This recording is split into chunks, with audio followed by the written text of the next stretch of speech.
Hello, screeners! It's me, the one AJ, Anthony Jordan. Oh, so good to hear your voice, brother. And it's me too, Nico Lurot, back once again like a renegade master. How you doing, my bro? How you doing, my bro? Oh, jet lagged as fuck. But you had a good time. Who's ready for story time with Nico Lurot, baby? Hit me, bro. Hit me. Florida's fucked up. Oh, wow. Okay. Florida's fucked up. I'm never going there again unless they're paying me a lot of money. I think it's the region of Florida because one, I know Miami has a lot of love, and I'm as someone who's visited Orlando, I had the theme park central. It's also a fun part, but if you're in Gatorland, it's going to be another story. Straight up, Gatorland. Yeah. And I'm not going to pull a punch here. They call themselves this, so I'm going to call them this. Fucking rednecks. Like, bro, where I was has nothing to do with Miami, Orlando, Tampa, Fort Lauderdale. It's nothing, not about that. These ain't jokes. Like, this was fucked up, this little place.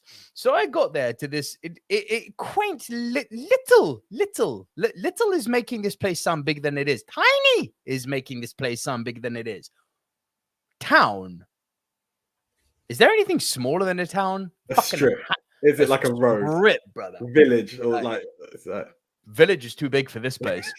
One road, bro, it's a fucking end of road. It's like one of those Ilfracombe places, like we got them here too in the UK. It's just you wouldn't expect to find one in fucking Florida. Little did I know. And so I get to this Airbnb. Now, this is very much a story of good, bad, and ugly. Here's something good. The Airbnb, better than the place I live in now. Honestly, no complaints. And then I got reminded. It looked nice when we were doing our ministry pod. It looked like a nice spot. Bro, it was really nice. I cannot complain about the Airbnb. It's bigger than where I live now. But, London prices versus redneck prices. You're going to get more value in one place than the other. You know what I mean? Yeah. And I cannot emphasize this enough. I am not trying to annoy anyone or offend anyone when I say redneck. They literally refer to themselves as this over there. So but again, like it's city versus sticks. So even if you want to word it differently, you are going to get as you've always taught the line you said that I have adopted. More ground for your pound. It's a natural thing. Like you're going to get it in a less populated area. It is. So, and I was like, oh, cool, because one of the dive centers where I was filming for the last 3 weeks, there was like a 10-meter walk from there. I was like, oh, this is fucking great. I can get up really late, still have my breakfast, go for my run, get to the dive center in time because it's a 10-meter walk. That's great. Good, right? Then I realized fucking everything's a 10-meter walk from this dive shop. The town is that small. Bro, these ain't no jokes. This image, this is the road. One road. This is a town. Is it? That's it. I'm not fucking lying. Apologies.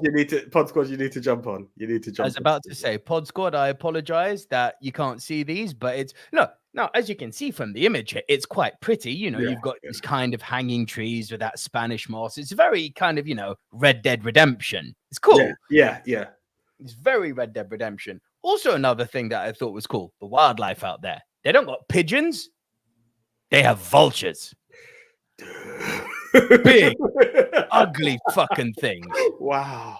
Now, when I say vultures, lots of vultures. Damn. Now, how fucking deep South America is that? The water tower. Yeah. Shit like that made me smile. I was like, this is cool. We're tiny. We're all a little. Yeah, proper Animaniac shit, right? Now, another thing that made me smile out there, this accent. This is a gold mine if I was single. Oh, my word. Where you Love Actually. I just love your bro. You have no idea. Literally. Like, but when I say corn pone country accent that these people had, it's not like New York or Chicago, and it's not even like California, man. It's like, hey, how y'all doing today? My name is Caitlin. I'll be taking your order, and I love my daddy. That actually was said to me by a waitress. Her opening line, my name is Caitlin. I will take your order today. I'm from High Springs, and I love my daddy. It's weird. Yeah, because I'm not saying, like, is how can I break it down? I've spoken to Europeans who can't tell the difference, and categorically, this is a French student I had who was on work experience with me. Categorically, could not fully tell the difference between a Scottish and a London accent. I was like, you've got to be kidding. Behave, come on. Yeah, right. Do you know what I mean? But I mean, I'm very aware that I could tell you, like, I could know you're Boston or a New Jersey, sure, a Texan, or or I mean, those are very distinct accents. Those are the very distinct ones. But I never ever pictured that I would like. Florida's just never come across to me as a town that had a state that had that kind of accents. I'm really. Florida is fucking Bible Belt, brother.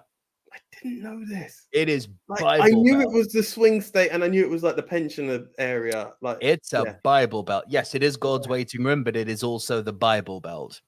Another cool thing, because I don't know if she's actually watching now live, because I believe she's on a flight back.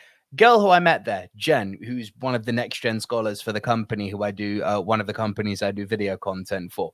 Lovely girl, got me through a weekend with old geriatrics who were just moaning about things that are like old news in the diving industry. And it was like, boring. Cool. Young little Geordie girl called Jen, 24, who apparently listens to the podcast now and says she loves it. She's awesome. Jen, if this is for you on the plane, what up? Thank you. Yeah, she's fantastic girl. New firm are going to do some diving road trips here in the UK. So those are the good things. Now it's some bad things.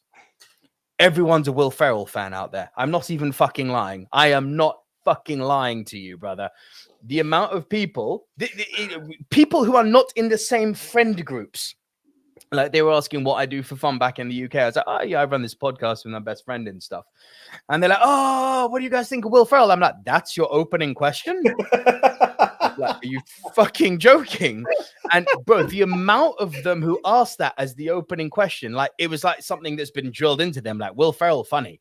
And the amount of them independently in different friend groups that were saying Step Brothers is the greatest movie ever. I'm like, are you fucking kidding me right now? Am I being trolled by someone? Like, is Ashton Kutcher about to come out and say, I'm a massive fan of Movie Mount Rushmore? You've been punked. Like, what's going on here?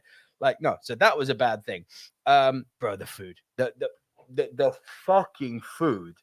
Like, so first off, it's really expensive, but that's just because there's a number of reasons for that. One, small town, so the restaurants kind of have a monopoly and they can charge what the fuck they want. When the other thing is because our pound is so weak at the moment, bro, shit that didn't even make me bat an eyelid when I went to the States a few years ago. Now I'm sweating bullets. It's like $40 for a burger. Back in the day, it's like whatever. It's like £6. Now it's like, no, $40 is £40. I'm like, fuck. Yeah, so we're taking a battery right now. I didn't go to restaurants a lot. I did try a few of the local specialties, gator bites. So the people was like, it tastes like chicken. It doesn't taste like chicken. It just tastes like tough fucking iguana. Like, I know that's a very weird pull, but people who saying like gator tastes like chicken, no, it doesn't. It just tastes like tough overcooked meat. You can deep fry that shit all you want. It's still overcooked meat. So the other thing about the food, right? I went to Walmart. I went to a Walmart of all places. Fucking $200 I spent on shopping too. $200 again back in the day, £70. No dramas. Week and a half's worth of shopping. 200 quid for a week and a half's worth of shopping. Oh, but bro, when I tell you the produce, the quality of the produce out there is so fucking bad. Like it made me relish how good our produce is in the UK, and it is. Like when you go abroad and then you hear people say English food is shit, it makes me go, like, no, it's not. English cuisine, I suppose, might be to be desired, but what is English cuisine at this point? No, but this is what I'm saying. There is, So for that, you can take stabs at, but what we actually produce is amazing. I wouldn't actually have much arguments with that. It's amazing. Like, you don't even need to go to your M&S and your Waitroses. Like, bro, the quality of the food in Aldi, Lidl, and Tesco at this point is fucking great compared to what I got in Walmart. Right, like a piece of chicken, like this fat. Like I've put it on, to grill. I've taken it off after 20 minutes. You should not have to grill a piece of chicken for 20 minutes. I've taken it off after 20 minutes. Cut it, still pink in the middle. I'm like, how fat is this bird? And it's like, nope, been injected with a load of shit. And you can physically taste it. Like the chocolate tastes different. The fruit tastes gummy. The eggs are like bouncy. And I'm like, ugh. It's just not fresh. Even if I'm cooking at home and doing it the way I do back home, because of the ingredients I'm using, it's just nasty. like nasty. And now I got a little fucking weird conspiracy theory going. I watched some, had some TV going in the background in the evenings when I wasn't, filming and whatnot. While I'm cooking, got the TV on in the background. Bro, every fucking 5 minutes there's a commercial. Every 5 minutes there's a commercial. And you can rest assured that 3 out of 5 of these commercials are pharmaceutical commercials. Why? Because America, no NHS. We're going to make you pay for your healthcare. One of the things I realized about American TV, as in when it's done American style, because obviously we import a lot of American TV. Yes, is the structure is completely different to us. So one of the things that I remember watching, I think it was Sci-Fi over here, was doing it in such a weird way that it didn't make any sense. You know that part where to us it's a blessing because we always see it. We get that. I'm going to take Big Bang because that's the most easy one to go to. You'll get your 3 minutes of comedy, intro, and go. I didn't realize it was only after a while I realized that in America it's that 3 minutes of intro, advert, then it starts the show, which is weird as fuck. It's such a weird way that it's done, and then it will end. And I think you get that last minute plus the outro, isn't it? It's such a the level of adverts is mad. It's the level of adverts is mad, but it's the pharmaceutical adverts that were driving me crazy. Bro, it was nuts. I was like, you need to stop reminding people that life is this precious and that they need to pay to stay alive. It's fucked up. And the conspiracy theory I've got going is, let's give people really, really, really shit food produce to make them really, really, really sick. And then we're going to sell them a load of drugs, which if we were giving them good food produce, they wouldn't fucking need. It's a big old fucking commercial conspiracy theory with the food and pharmaceutical market that I've got going on in my head, and I can't be the only motherfucker who's got it. But bro, what's weird about these commercials, right? It's always like, cure this, cure that. Do you need this drug? It's literally the shit that Chris Rock was saying in his stand-ups. The shit's all true, right? That after they've given you like the sales pitch, like this drug will fix this problem, the fucking disclaimer comes in. Bro, the disclaimer is longer than the actual sales pitch. The one that made me laugh so much was one, I think it was called like glyphosine or glyphosol 6 or something like that. And it's the typical, man running to work, woman in the supermarket with her kids, man pointing to PowerPoint presentation in a corporate room, looking all satisfied. The cheesiest tongue-in-cheek cringe shit you can imagine. Stuff that just, if we saw this in the UK, and I'm not taking shots at America, and I'm sure that they're laughing at it too, going, why are you showing this to us? You wouldn't get this shit on TV in the UK. It just would not happen. It's that cringe. It's like something out of the fucking 70s when they were telling you, or 60s when they were telling you that smoking's good for you. It's that level of stupidity, right? So glyphosol 6, they're like, glyphosate. Did you know that 7 in 8 is 7 in 8, which is a weird number. 7 in 8 people will get anal cancer in their life. I'm like, well, that's reassuring. Jesus Christ, hello. You know what I mean? It's like, well, I didn't need to hear that when I'm about to go take a fat shit. Jesus Christ. And then, they give you the whole look. Woman in the supermarket, she has anal cancer. Man running to work, he has anal cancer. But they're all good because they've taken glyphosol 6. Then the fucking disclaimer comes in. It could have this side effect. And the last one, which really caught my ear and went, huh? Glyphosol 6 is not intended to cure anal cancer. I'm like, well, what was the point of this commercial? You've just sold me on curing anal cancer and then said your drug doesn't fix this problem. What are you doing? No. Do you know what's really weird? Yeah. And I don't want to draw for the Big Bang Theory, but it's something I've been watching recently between moments. Like, Bernadette, when she works for the pharmaceutical company, they always drop all these weird side effects of it. It's sad that it's actually we don't hear it with our medication. And it's not, this is just cultural difference. It's not taking a dig. It's just the fact that hearing it in an advert, it's not something we could see. It's not, whether it's on the radio or on TV, it's not something you hear or see. So that is weird as hell to know it's actually true. They sell us good drugs here. Do you need some codeine? Would you like some Nurofen? Do you have a stiffy problem? Here is some Viagra. These are good over-the-counter drugs, which are available also on prescription, if you so require. I'm not selling you a drug that doesn't do anything and that has a 20-minute disclaimer list. No. Back on the food. The other company I was working for called Halcyon, they very lovely said to me one day, hey, Nico, you've done a great job. Let's take you out for lunch one day. I was like, cool, not going to say no to a free meal. They were like, what would you like? I'm like, I don't know. Take me somewhere traditionally south. Mistake. Big fucking mistake. They took me to this place called Beb's Cafe. Now, if you can imagine Greasy Spoon dialed up a lot. A lot. Now, I took a photo of this, which I'm going to bring up now, because I knew if I said this to people, they'd be like, that's bullshit. This is Bev's local speciality. You'll have to read this out to the pod squad. Please read above my finger. Buttered, what's that? Buttered what? Brown? Battered bacon.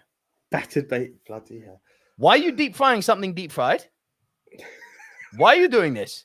I mean, and I'm not here to take shots at Gavin, but, you know, we are on the same aisle. Bro, I am down. I knew you would bring this up. I am fucking all about the deep frying of the Mars bar. That thing is not deep fried to start with. This bacon is fried. I know, but I'm just saying there are some stuff that do not need to go into a fryer. There are just some stuff that definitely should be in a fryer. I'm completely with Scotland on that one. The deep fried Mars bar is a thing of beauty. Fuck off. Battered bacon. Yeah, it's great. You're a braver man than me, bro. Oh, it's fucking great. I ordered a small lemonade. Bro, look at this. Booyah. Motherfucker, what? You know what I love is that button groove is what we would get as a small over here. Yes. I'm looking around and I'm like, I understand why they're selling pharmaceuticals on TV now. This is a problem. This is not fucking healthy. You either have Greasy Spoon where they're serving battered bacon and hand-sized small lemonades, or you're having to buy produce from the store which isn't good quality. That's the bad. Now the ugly, bruv. And then I'll be done with my little rant, I promise. Go for it. The ugly. I'm in this one fucking town road. Do you know what sign I saw on the road? Fort White. That way. Do you know what Fort White is? Hit me. It's where the Ku Klux Klan started. I'm like, are you taking the piss? Racism in that direction. But don't fucking make a point. Yes, I'm not making a point. I'm not exactly one to wave the flag for it, am I? I'm not exactly the poster child. No, not you. Right. I'm saying them. Don't fucking make a point about the fact that this thing, like, we know it exists, motherfucker. Don't be pointing me in the general direction of racism. I know it's there. Leave it alone.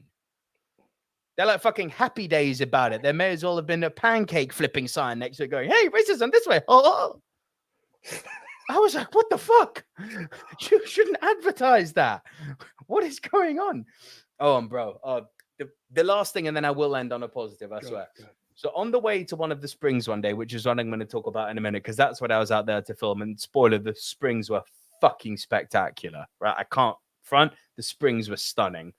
But on the way to the springs, I'm not going to name drop her out of respect, but if you're listening, you know who you are. Much love to you. But I told you I was going to bring this up. She was playing. So would you agree that a probably negative stereotype that us Europeans have of what we call the Deep South, you know, banjo playing, bigot, bucktooth mayonnaise eating, sister fucking. It's basically cleared from The Simpsons. That's kind of like, yes. It may be inaccurate. And then I heard this. Right? So there is a group called the Dead South. Now, I thought, is this country? And she said, no, it's called something like, I can't even remember the name. It's like a derivative type of country. To you and me, AJ, it's country. To Americans, that ain't country. Like, fine. I was like, it all sounds the same shit to me, right? First off, they had a song called Banjo Odyssey. I'm like, you're not helping me. You're not helping me. Like, what am I meant to fucking do with this information? Banjo Odyssey. And the name, and they had a line in another song. I can't remember the name of the song. I should have messaged this girl to bring the song up now. There is a line in this other song. This is not a lie. I invite all of you to go and listen to numerous Banjo Odyssey classics, like to Dead South classics, such as Banjo Odyssey, until you stumble across this little lyric. And the little lyric goes as follows. That girl is in need of some lovin'. I'm going to give it to her. It doesn't matter, even if she is my cousin. I was like, what the fuck am I meant to do with this information? When you said loving, I was like, oh, fuck. They're going to say it, aren't they? They're going to say it. Oh, shit. Florida's fucked up, bro. Now, as I said, I want to finish on a positive because I spent 3 weeks out there filming springs. So springs kind of like the cenotes, the caves in Mexico. Here's an image of one of them from the surface. It's fucking spectacular. The water, this particular place is called Ginny Springs. Now, it's called Gin-E. because the water is literally fucking gin clear. I got an image underwater inside. You know, you're in a completely overhead environment. It's dangerous. If something goes wrong here, you're fucked, basically, right? Because there's no way up because it's fucking cave. Yes, you need to go out the way you came in.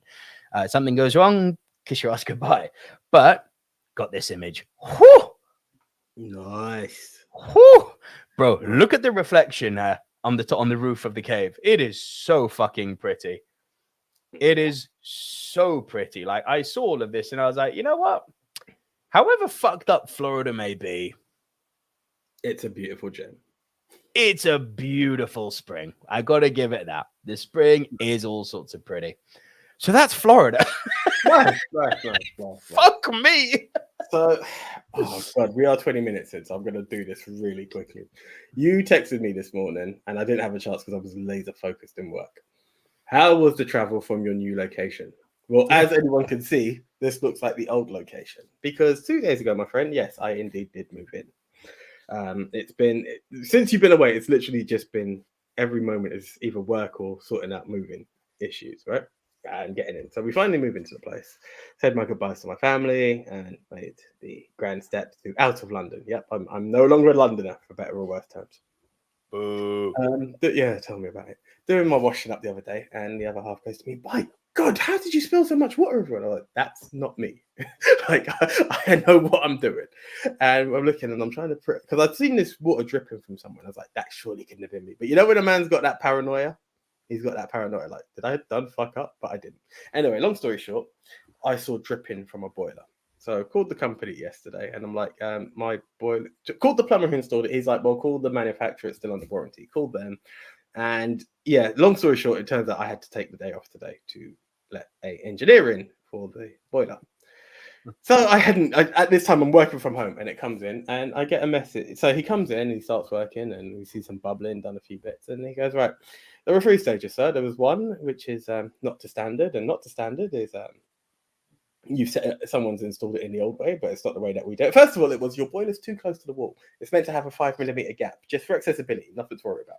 Then it's fit to standard. It's old school, but it can work. That wouldn't be a problem. Then there is at risk. At risk means it's not at risk now, but it could be in the future, and I would have to turn off your boiler and cut you off. And then we have condemned. You are at stage 2. Your boiler has been installed slightly incorrectly. Long story short. So I'm going to have to cut off your boiler, which means no heating and no hot water. At which point I was like, okay, I'm not staying here tonight then, am I? Forever at potential at risk. It's winter in London. It's, even outside of London, it's freezing. That was that. So then it was a matter of packing a suitcase, work laptop, personal laptop, and the other bit, and back to London I was. So here I am, back in my old life. Welcome back, brother. We've missed you. Now, I missed you too. There's just one thing I want to cover quickly before we do fucking get into this. I appreciate we're 23 minutes in, and we've also got to read out a few comments and see who's in the house quickly. But I told you so. This is the part where I get to say I told, not you, AJ, particularly, and not necessarily the people watching, because you may not have all disagreed with me, but anyone who has disagreed with me when I said the sword of Zaslav is going to fall fucking hard. Ha! Now, what are we going on now? Well, we know already that, Batgirl's been cut, Supergirl's been cut. And I'll say this. It's very, very... And remember, I also told you that he brought in Alan Horn, who was the fucking one of the chief guys over at Disney, Kevin Feige's boss, right? Now, it's very easy to employ people who have got a track record of success. It's also very easy to make cuts. What it's not easy to do is give fans what they want while not screwing yourself over. I'm looking at Disney and the Star Wars franchise for screwing themselves over. Superman post-credit scene. I haven't even seen Black Adam. Yeah, I haven't even seen it. Now, neither have I. We all know what the post-credit scene was at this point, right? And if you don't, sorry. Henry Cavill is back as Superman. Do Nick's got a point to prove he doesn't give a shit about spoilers. I don't give a fuck about spoilers at this point. It's a spoiler on a movie I haven't seen. Blow me. But literally, the fact that they've got Henry Cavill back as Superman is such a fucking statement of intent. It is such a statement of intent. Additionally, do you know who's just been appointed as head of DC? Hold on. So I heard James Gunn was rumored in. Bang. Done. Yeah. James Gunn is the head of DC. So I know he was talking at. I saw there was a few shows like Legends of Tomorrow and some stuff. But I haven't read the article, so I don't know. No. James Gunn on Mastodon, which is a social media platform we need to get onto. James Gunn, do you know what the first image he's posted is? Lobo. Interesting. Oh yeah. The other thing I heard is Zaslav has been in contact with it. Is it Spielberg and someone else in talks of Man of Steel 2? Yeah. And now I'm going to lay some truth down. I have not been a fan of Phase 4 of the MCU at all. Have not cared for it at all. It's been weak as I thought Spider-Man on first viewing was a great cinematic treat. Upon rewatch was a mess. Doctor Strange 2 I had meh feelings for, and that's my guy, as you know. And the rest of it has been less than meh. I'm hoping Black Panther 2 turns out to be good. It looks good. But I'm hoping that turns out to be good. But let's be real here.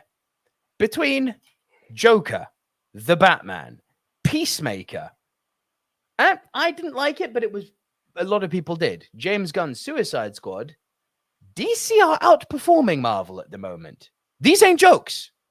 It's an interesting statement, isn't it? These ain't jokes.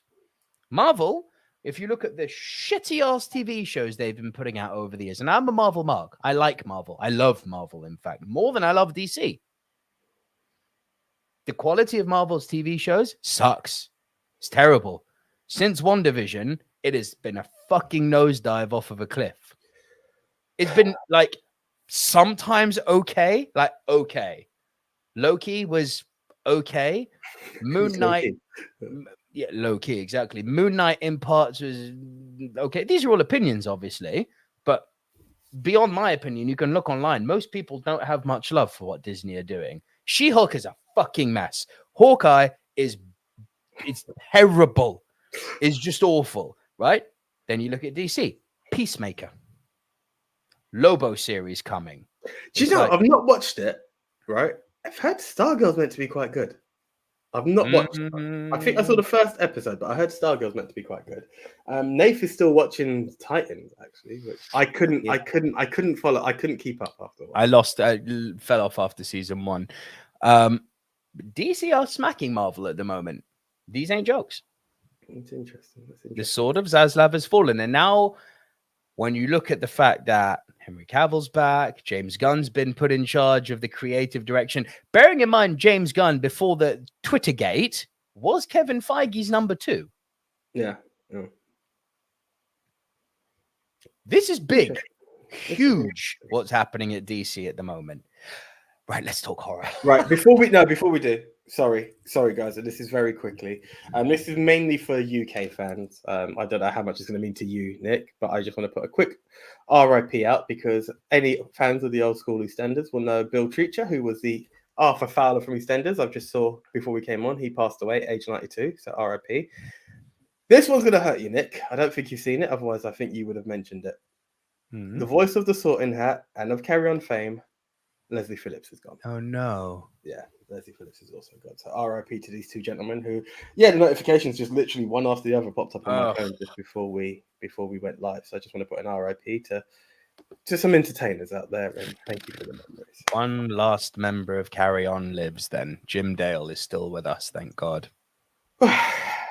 One last member. Let's quickly, guys, I apologize in advance. I don't have time to go through all the questions, but I'll just shout out whoever's in the house. I can see RJ Skarenki, Gavin Mann is here. Hello. Billy Mount is here. Hello. Francis Lalonde, America. Hello. And Billy Mount, I've seen your question on Halloween Ends and Kills. Haven't seen either, I'm afraid. Rob Barber is here. Hey, AJ and Nico, missed you guys. Rob Barber from Bigger Movie Pod, of course. One of the best podcasts out there that isn't ours, of course. Riri Thomas is here. Glad you are back. Great to see you both. And here, been a while. I know it's not today, but RIP Robbie Coltrane was lucky. Yes, of course. That was another one on the list. Yeah. Andy Hart is here too. Welcome back, Andy. I've been to towns in West Texas to make that look like a medium-sized town. Wow. Fuck that. 2 shops and that's it. Yeah. Jesus. Bless your heart. That's quite right. Bless your heart from Francis. That's basically their way of that's if someone says bless your heart to you in Florida, it's patronizing. Oh, really? Oh, yeah. It's like if you say some dumb shit, like 2 + 2 = potato. Bless your heart. Okay. It's like, how pathetic. It's not nice. Bless your heart, not good. Who else have we got? I can see there's more people watching than have commented. Republic Productions has just asked this question. What do they stand up? Basically, it's one of the big 2 Hello, in the world Republic of Productions. Yeah, it's one of the big 2 soaps, or like, yeah, I suppose it is soaps in America as well, like Sunset Beach and all that stuff. You know, those serial shows that people watch on a daily or at least 3 times weekly series. Yeah, EastEnders is the big one from the BBC, and he was one of the original cast members from the show EastEnders. So that's... Mixed memorabilia is also here. As a chef cook, I fully agree with you, Nico. Here, my sir.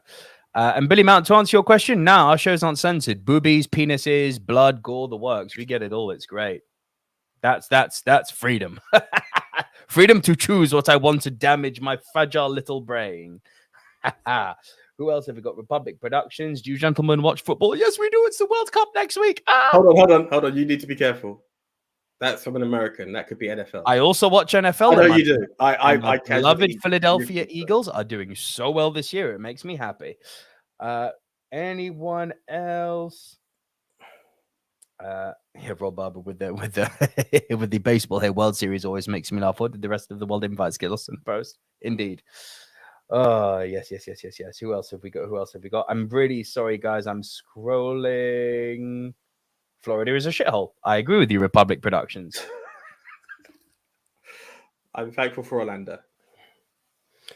And Andy Hart, now we've caught up. If we're going to talk horror, hands up who has done English language movie. Who has non-English language movies on the list? None? Yes. I have one. And Billy Mount says... Shit, I have 2. I have 2 as well. AJ and Nico, I have a question about DC. Would we get a crossover between Robert Pattinson's Batman and Joaquin Phoenix's Joker? Listen, I'm in a world where anything's possible. Listen, fucking Disney owns X-Men again. Like, anything's possible. No, it's not that it's not possible. But if we look at the image where Phoenix's Joker was looking into Wayne Manor, Bruce was a kid. I just wouldn't want it. We've also seen Joker in the Batman, and it's not Joaquin. It's Barry Keoghan. Yeah. So,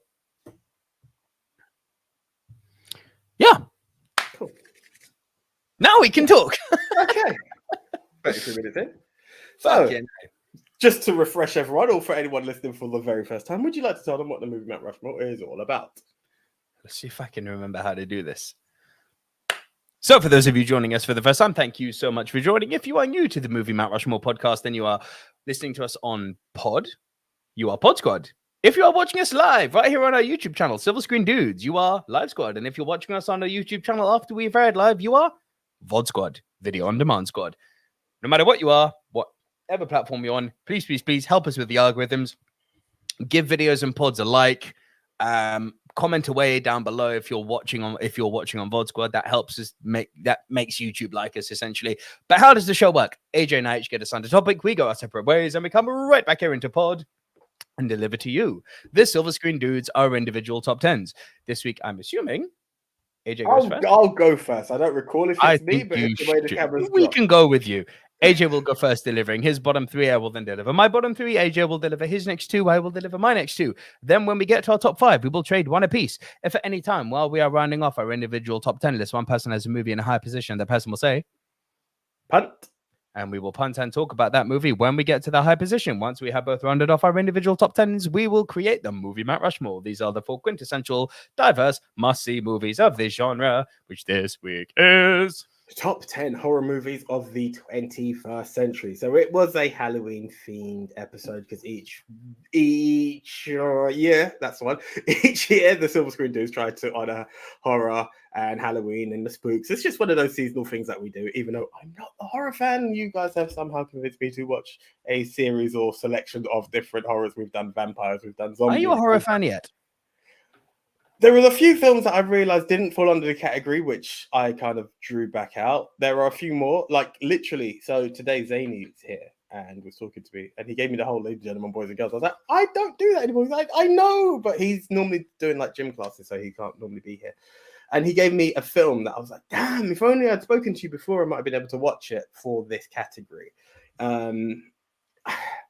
Put it this way, there are different angles of horror, which is what you explained. So some I wouldn't have categorically directly gone to as a horror. I can appreciate them. I'm still looking for the Spookfest. I'm going to put it out there now. There's a film, I think it's in our cinemas right now, but also available to purchase on DVD. Terrifier 2. I heard people are fainting in the cinemas for that. I actually wanted to watch it to see like how bad it is. Yeah, but I've also heard people vomited when they saw The Exorcist. So it's this. I heard that, the Joker, I heard Joker was the film that had, incited mass violence, and I sat there like, oh really? Okay. Oh really? You do you then. So there's a lot of that. There was one film, is it on Netflix? No, it's on Prime. And it's one that I thought might make the list. I literally looked at 5 minutes of it. I was like, we're not going to get along. And Bond Connoisseur is here. Hello from Dublin. Hello, Bond Connoisseur. Declan Fox is here. Salem Lot has to be in there. We shall see. Stay tuned and find out. Cool. And to answer your private question, AJ, yes, I do have the poll from last time. So, guys, as Nico beautifully broke down how the Movie Mount Rushmore works, what happens once we, the Silver Screen Dudes, have created the 4 must-see movies? The challenge goes over to you, the screeners, where you will head over to Twitter at MovieMT the official Twitter handle of the Silver Screen Dudes. But more importantly, you can head on over to at We Love Movies, movie polls for you, the person we retweet, good old JT. He will post those 4 movies, and it's over to you guys, the screeners, to crown El Capitan El Numero Uno, the best of the best of the best, with honors, sir. And to quote Highlander, and Andy's here, so I am shitting myself after a month. To quote Highlander, there can be only one. In the end, there can be only one. Hey, so, we got that. Last month, our contenders were... month. We've never done that long in the 5 years we've been doing this. I apologize, everyone. Thank you for staying with us and being patient. Last time, our topic was top real-world leaders in movies. And the contenders were... Adolf Hitler in Downfall, George VI in The King's Speech, Richard Nixon in Nixon, and Idi Amin in The Last King of Scotland.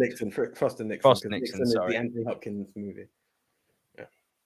And Idi Amin in The Last King of Scotland. Fire away. This is a damn tough one. Mm-hmm.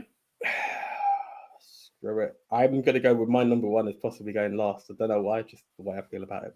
Frost and Nixon in 4th. Correct. 12%. Damn! I still wanted to hit that hard. International always fares a bit weak. Downfall at number 3? No. Okay, cool. Still need to see that one, actually. King's Speech? Nope. Damn. Last King of Scotland? Clearly, yes. Last King of Scotland. Obviously, yeah. 25%. Yeah, here we go. World War II all over again. England versus Germany. Here we go. This is a tough one. King's Speech at number 2. Nope, should have followed history. Who won that war? Downfall came in at number 2 with 26%. The King's Speech kind of stole it, 37%. Not bad. It's not a bad one. Cool. Ali comes is here also. Hey there. Probably can't hang around long, but I wanted to say hello. Thank you, Ali. I appreciate that, guys. Anyone who can't stay but just pops in and says hi, that is really appreciated. Thank you, Ali. Great to hear from you, man. All right. Let's do this, AJ. Right. Yeah, fire away with your number 10. Oh, blah, blah, blah, blah. Just quickly. Please, guys, thank you for bearing with us for the last month. And if you are fans of the show and you do like the dudes and you do like the content that we try to bring you on a regular basis, it's back to smooth sailing now, I promise. You can support us for literally less than the price of your daily Starbucks by heading on over to, where the fuck is that link? If you love our content, you can go on over to buymeacoffee.com/movie dudes. The link to that is in the description below if you're on YouTube, and in the description on podcast. Thank you, guys. No expectations, but always appreciate the help. Cool. Right. Okay. So let's not waste any time, even though we're 39 minutes in.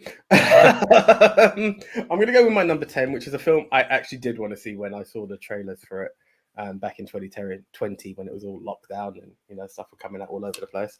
I don't expect anything great from it, and I wouldn't advise anyone to expect anything great from it. But it was a fun, easy watch. Vince Vaughn, Catherine Newton, Freaky. as one of the best horrors of the 21st century that I've seen. Yeah, I'll be honest. Yeah, I actually had fun with it. It was just crazy fun, diverse. It was I'm not going to put it down as one of the greatest horrors, and there's probably a few that I may have missed, but I had fun with it. Probably. Probably just out there. If that's your number 10, I think it's safe to say there's a few you've missed. Oh god, no, but bro, yeah, there was a few, and it wasn't something I anticipated to be great, but it was one for me as a non-horror fan. It was something I always said I will give it a shot, and I'm just going to stick with that. And it actually didn't disappoint. It's not one of those films that I was like, this was really shit. So yes, there is probably a whole lot better out there. But it's essentially, without going into any real spoiler and wasting any real time on it, it's literally your Freaky Friday girl who's a bit of a recluse as being chased by a serial killer played by Vince Vaughn. A bit better than when he done the Alfred Hitchcock remake of I lost the film now. But yeah, and yeah, they swap bodies. What, and Psycho? Psycho, thank you. Uh-huh. They swap over, and she becomes a serial killer. It was stupid, but I had stupid fun with it. I was just like, it wasn't actually that bad. So that was that. I'm not going to go any deeper because it's not really worth going majorly deep into it. At number 9, top 10 of the 21st century, number 10. Not at number 9 is one that is a favorite of mine that you're very familiar with. I probably came number 1 in the zombie era, and it's a bit of okay. I know what we're going. Yeah, of course it is. Yeah.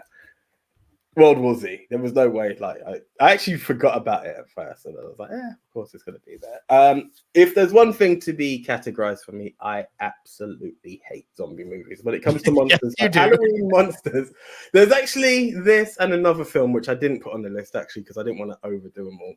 That I would give a lot of credit to. I don't know if you have it, so I won't mention it, but it's a very, very good zombie movie. But World War Z was the one that I've always said I have no time for zombies. This film I thought delivered. It gave me a zombie story that I could actually invest in. It's this zombie apocalypse takes place, and it's Brad Pitt on the way to get to Scotland in order to find the cure. But it's the journey throughout that I thought was absolutely amazing. I've always given this film great time. It felt as much as I find zombies stupid. This story had me invested. Not going to add much. I enjoy World War Z. I don't think it's got any place on this list, but it is your list. That's fine. These are the films I've come across, bro. And in at number 8, I don't know your take on this one. It's part of a trilogy, but I think it was my favorite film of the trilogy. From someone I do not appreciate. M. Night Shyamalan, Split. Yeah, okay. So Split I enjoyed. For me, I don't classify it as horror, but like I enjoy Split. This is the thing. I wasn't sure on the category, but it did come up a lot. And it was a film. It was really weird because I remember Unbreakable being the first film. And if you were going to take two films and say this is a sequel to another, there was no link until a post-credit or end credit. It was absolutely just the last part. But it's the story of Kevin, who has 3 personalities, and it's the 24th. Now, I've always said I've never been a fan of the 24th personality. The Beast was always a bit of a wind-up to me. That's where the film lost me. However, the story... They effectively exaggerated something that has been proven in psychology, is that with the right type of mental control, you can tap into parts of your physicality that wouldn't otherwise be possible to access. I'm not opposed to that. That. Proven, but they exaggerated it, obviously. Yeah. Listen, he started climbing the wall like Spider-Man and became impenetrable. It was just the glowing eyes and everything. But I really liked the psyche of. I would have categorized it more as a thriller. I'm not going to lie, but when I saw it as a horror, I was like, well, this is a horror. I more remembered you when you said you are a fan of horror movies, but you don't realize it. And I was like, well, Split is one of them. I wouldn't have categorized it as a horror. It was the psyche and the way each character had its own personality, the overtaking of it, the unawareness, but they were also, again, a film that is not classified as a thriller, Identity, where they're all within that same hotel. You know, they had that meeting where they knew each person would gradually take over. So there were points where they could commonly meet, but to an individual, you only see that one special person. And they were all familiar with who the Beast was. And it was the he who shan't be named character. And you kept wondering who this was throughout the film. And you wondered what his personality was, who it is, why is it so bad? Why does no one want to wake no pun intended. Why does no one want to wake the beast? I was let down when the beast was unleashed. Though. That was my one downfall to this film. But I very much I loved the journey. And again, as you said, something that's clinically proven. So that's what I embrace. Yeah, it's very grounded in reality. But I really appreciate it, and I think James McAvoy just was stellar in it. He really delivered on all of the characters. But yeah, great film. So I need to clear something up just before we move on, because this seems to happen every time. Guys, the long hair, still here. Still here. Every time I put my hair in a pony, it says, bring back the long hair. The long hair's here. It's not going anywhere. It's not going anywhere. Don't you worry. Right. Look, as I said, for me, Split. I was split. Listen, if it was me categorically, I probably wouldn't have had it in there. But when I realized it was there and I remembered your line of, you probably are a fan of horror and didn't realize it, that was the one that rang truer than ever. I prefer Unbreakable to this one, which also not a horror. I don't. Honestly, you don't like Unbreakable? Me, I think it was. I can't remember the correct order, but to me, I think it was Split, Glass, then Unbreakable. Unbreakable is actually my last in it. Oh, Glass! I thought was a pile of shit. Fuck that film. Nah, fuck that film. Fuck that film with the Fire of 1,000 Suns. It was such a letdown. Yeah, now I see where you're going. Okay, so I'd like, before I get into my top 10, to say, when AJ says he doesn't like horror, and then I see shit like this, I understand. This isn't going to help change you in any way. Now, what I'm trying to get at, what I hinted at on the last episode, like a month ago, elevated horror, horror, isn't just about the scares and the jumps, least of all the jumps. It usually takes a taboo topic, repackages it into something really unique and interesting. It can be scary. It doesn't have to be scary. It's the packaging of the subject matter and the way it's delivered that essentially makes it a horror film. I'm not going to be doing any stupid hack and slash. Now, don't get me wrong. There are some exceptions, like when a genre like the zombie genre which has been done to death, gets a really fresh reinvention. That qualifies too. I don't think it necessarily qualifies as what you call horror or elevated horror. Pure horror, sure. But what I've always been fascinated with horror is when you can take something that's been done to death, like a vampire or a zombie or a werewolf movie, repackage it into something completely fresh. That takes some skill. Equally, the elevated horror element, when you can take something like a taboo topic, I'm sure one that will come up for you, French movie, begins with an M. When you can take something like taboo, like, kidnapping, for instance, and make that fucking traumatic, right? Something infinitely relatable, the kind of thing which you hope never happens to you. And you put that on screen and you say to people, look, this is what it could be like. That shit's scary, right? That's good horror. Now, on that note, I'm going to bring in a movie at my number 10, which took something which has been done to death. AJ talks about it just now with World War Z, and made it really fucking fresh. Let's go to South Korea and let's talk about Train to Busan. This was the other one that I was going to bring up. You just tipped it for me. Yeah. Fuck, this film was good and so fresh. Look, now it was semi-fresh in the sense that, the quick zombie had kind of been seen before with another movie I'm going to bring up later. You probably know where I'm heading with that. And obviously with World War Z, the quick, freaky, fast zombies. But the idea that it managed to contain, for most part, a zombie apocalypse into a train and put, the typical human fight for survival. How do people fare? We got a bit of a Snowpiercer thing going on here, not in terms of the characters, but in terms of the different people representing the different parts of society. How do they correlate with each other? Is that a bigger narrative on what society is like? How the different parts of society interact with each other, framed with a zombie apocalypse? I'm like, yes, give me some of that all fucking day long. And at the center of it all, you've got a guy who's infinitely unlikable, who is an infinitely terrible father, who, because of a zombie apocalypse, has a good character arc. Yeah. That's good horror. And that's Train to Busan. Yeah. I enjoy that film. I enjoy it. It's a great film. It's a great film. Mm-hmm. World War Z. That for me is deserving of being on. Any comments that have come in just for stuff that you've said. Let me have a quick look. Oh, Billy Mount says they were actually supposed to do a sequel to World War Z directed by David Fincher, but they cancelled it. I heard of this. I have heard of that, actually. Have they made a TV series? It rings. Not that I'm aware of. I heard something else was coming, but I don't know if it was coming or was come. Or, yeah. Oh, and sorry, there was a question before. Cole Warner Reviews. Nico, do you think Spider-Man 2 is a good movie? If you're talking the Tobey Maguire Spider-Man 2, yes. The Andrew Garfield Amazing Spider-Man 2, no. Yeah, keeping it on horror. Oh my god. So you remember I mentioned this girl at the top, Jen? Yeah. Hi, everyone in the chat, say hi to Jen, please. This is the girl who I told you got me through the weekend in Florida and who was like awesome and who's now like my dive buddy. We love Jen. Everyone, be nice to Jen. Thank you for looking after my boy, Jen. Really appreciate that. That's awesome. Right. On to my number 9. And everyone in the comments, please say hi to Jen and welcome her to our weird little film family. Love it. Here we go already. Riri Thomas. Hi, Jen. Right. On to my number 9. Sorry, let me just get that comment away. Hi, Jen. Welcome. Thank you, Andy. Thank you, everyone. Keep the love for Jen coming. On to my number 9. I mentioned this to you. Might have been on the last episode or it might have been a few episodes ago. So we were talking about non-English horror movies here. I've brought Train to Busan already. Let's go straight in with my number 9. A movie which I imagine even the great Andy Hart and Mixed Memorabilia have not seen.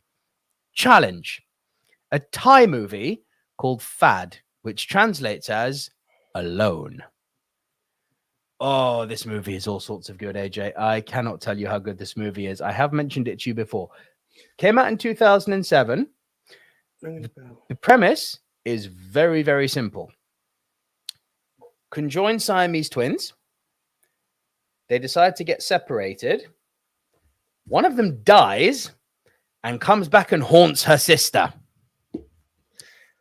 And the movie, now the sister is a struggling writer. So, of course, we've got a bit of the Shining trope going on here. You've got the struggling writer being haunted. But what it does brilliantly is that victim guilt. Is that survivor guilt, which, again, real thing we're talking about here. People who have been through horrific accidents or horrific experiences who have survived, and members who either close friends or family who have died, that survivor inherently feels a shit ton of fucking guilt. And the movie explores that so wonderfully. And I know I said at the top of the show, 5 minutes ago, no jump scares. This has got single-handedly the greatest jump scare I've ever seen. This made me jump out of my chair so fucking hard. I can't tell you. I will leave it as that. I will try and find it. Yeah. I don't even want a description. I don't even want a hint of it. I need it to I don't want to say anything. Yeah. I don't want to say anything. This thing made me jump out of my seat. Now, taking the jump scare out of it, as I said, the premise of the movie I love. Marsha Witinapich, I believe she's called. Brilliant Thai horror actress. She's like a character actor synonymous with horror movies in Thailand. This is her holy grail. This is her creme de la creme. She's so powerful because she plays both sisters, obviously, right? So she's so powerful as both this evil, malevolent force, but also this helpless victim. But as the story gets deeper, you find out what it kind of plays in flashbacks that are intermittently played throughout the movie. So you get an understanding of why did they choose to separate? What happened? The reasons will be hit or miss, but it doesn't make or break the story, the reasons. What makes or breaks is how fucking scary the ghost sister is. It's like, horrible. Just horrible. And the way they've done the jump scares is a little bit like horror master James Wan does. It's like when you think it's coming, they hold off on it and they make you sweat. They make you wait. And then they get you when they're not expecting you. Or they get you in moments where, that feeling where, you're brushing your teeth in the bathroom and you've spat your toothpaste out and you've looked up in the mirror. We've all had it, I imagine. And you're really hoping when you put your head up that there's not fucking someone standing right behind you that you don't know, right? We've all been in that situation at some point in our weird brains, right? That's the type of fucking cerebral horror that Fad does to you. It's brilliant. Nice. Any comments? Lots of love for Jen. I love it. Mixed memorabilia. Nico, I haven't seen it. Gavin, man, keep it really simple. Alone. Just put Alone 2007. It will come up. Thai movie Alone 2007. Is it available on any platform? Haven't checked. I saw it when I was in Thailand. No, yeah. I was just wondering. Porn, blocking the porn. Yeah, it's back. Good to know. Porn's back. Good to know we're still trending. Oh, very good. Right. That was my number 9 and my number 8, AJ. Maybe I should have put this at number 10. I'm questioning my order now. I had a load of fun with this. John Krasinski directs him and his wife in A Quiet Place. Say the word for Pod Squad. I said punt. Sorry, my mouth was covered there. Sorry, punt. Punt. There was a punt there. Okay, so that was your number 8, yeah? Over to you, sir. Cool. Over to me. I'm just looking at 6 and 7. Do I want to change it, Ram? No, I'm going to keep it as is. I'm going to keep it as is. Screw it. That's what I prefer. In at number 7, Orphan. I believe there's a sequel out there, but there is Orphan First Kill. Now, I'll tell you what. These are movies which I've really wanted to see and I've never got around to, so sell me. Orphan is good. Orphan is really good. It had a plot twist that I didn't see coming. Yeah, it was weird. Like, this is where I can understand when you say it's not so much for the scares, even though there are like disturbing parts. It's more for the twisted on it. So this couple have, I believe they've got a family, but they've had a miscarriage, and they are now looking to foster/adopt a 9-year-old girl. Can't remember her name. I saw this on Netflix at least a year ago, actually. And they're taking her in, and what you realize is she really warms to the dad, but not so much the mum. And the mum is trying absolutely everything, but it just doesn't work. And it's one of those things that they, where they play on it. It's like, obviously, she might be a bit too sensitive because she's the one who lost the kid, and, just give it time. And she's like, no, the kid doesn't like me. And they're like, give it time. And it then starts to play into that whole, but no, she's playing games. It's not me. You can see where this is going. There's that normal tread of, no, it's not the kid, it's you. And, they're making her look like she's going crazy. But as much as this is happening, you can realize that this little girl is an absolute bitch. Right? Absolute bitch. Like, you're like, oh my God, you didn't do that. And as it starts to move on and the story continues, you're like, this is weird. Like, no kid should know this. There are stuff that comes up in conversations that are on that just not right. And it starts to unfold, and there's a point where you're like, this is wrong. Like, morally, I wouldn't want to watch this on TV. Twist, but it's a very good film. I keep it vague because it's required to, but let's make it under no assumption. Vague is good. Vague is good. The 9-year-old is a bitch. Okay, got a bit of a we need to talk about Kevin vibe, I guess. Then. Still need to see that film, but fuck, get on it, bro. Yeah. No, I mean, you got to watch it. I know a good film is a good film, irrelevant of who's in it. Listen, I'll still watch American Beauty and love that shit. Yeah, this is it. This is true. Got to be done. But yeah, no, Orphan had like this twist, and I must admit, again, this was one I was fully aware was a horror, and I maybe was looking for the scares, but the story had me invested, and I believe for someone like yourself who's familiar with the twist more than the jump scare appreciation of horror, you may even appreciate it a lot more than I did. It's again, we're talking child loss, we're talking adoption. There are many factors of different stuff that you can twist within this that make it very interesting. It's a great film. I would highly recommend it. So much so that even knowing that First Kill was coming or is out, I was like, I want to see that. Now, it's not often I would say that when it comes to horror. Okay. You have got me interested. I'll say that. Right. Okay. Number 6. Huh? Back on. Yeah. Number 6 is literally the cheese fest. It's the slasher type genre of everything. But it's me. If we're going to talk about the early 2000s of horror, I know you're probably thinking I went down the Scream alley. Please don't. Possibly would have made it to worse for you if it did. If it didn't, I don't know. Don't care. I've not looked at your list. This was the one that I thought really caught me and hooked me onto a franchise. Just before you carry on, AJ. Oh, shit. Okay. Oh well, we'll save that announcement for the pod squad. Jen Thompson says, as an identical twin, any twin horror film with James Wan inspired scares sounds like a thrilling watch. Republic Production says, I wonder if Don't Worry Darling will show up on this list, maybe as a worst. And Jennifer Thompson also goes on to say, AJ, I concur with The Orphan, also the painting scenes. Twisted film, man, trust me. Yeah. Now for Pod Squad, because Live Squad and Pod Squad, I approve, by the way. In at number 6, Final Destination 2. Now, yes, Final Destination 1 could have made it in there. I actually saw 2 before I saw 1, and that's why, if we're going to talk personal favorites, this is why it made the list. It got me onto the Final Destination franchise. I just love the idea of. Well, don't love the idea. I'd like to think we can escape death and it won't come hunting us down. But the creativity of an accident that was meant to happen, that was meant to lead to mass murder, mass deaths, and people surviving it, and then death finding its unique ways in which to catch up with all of the people involved in it. I was really, really fascinated by the story. I caught it on film 4 out of all places when I first saw it. And I remember watching it so much so that at the time this was out, I was building a DVD collection. Final Destination 3 came out. I went and bought 3, bought 4, bought 5. 3 was good. Yeah, I mean, they do get stupid, don't get me wrong. But I also, the creativity behind it is something I've always appreciated. So Final Destination 2 will always get love from me, as well as the Final Destination franchise, if I'm honest. They are a barrel of fun. What I actually quite liked with Final Destination 2 is that they upped the ante very much from Final Destination 1. Like that, I mean, that plane crash at the beginning ain't got shit on the motorway scene. I was just about to say that. The highway scene was like, and the thing is, again, because highway, no, I mean, it's the same thing. But I'm aware of what it was. And again, in that one, it was the plane's meant to crash. Now, with all due respect to anyone who's lost anyone in a plane crash, it's just plane nosedive crash, you know.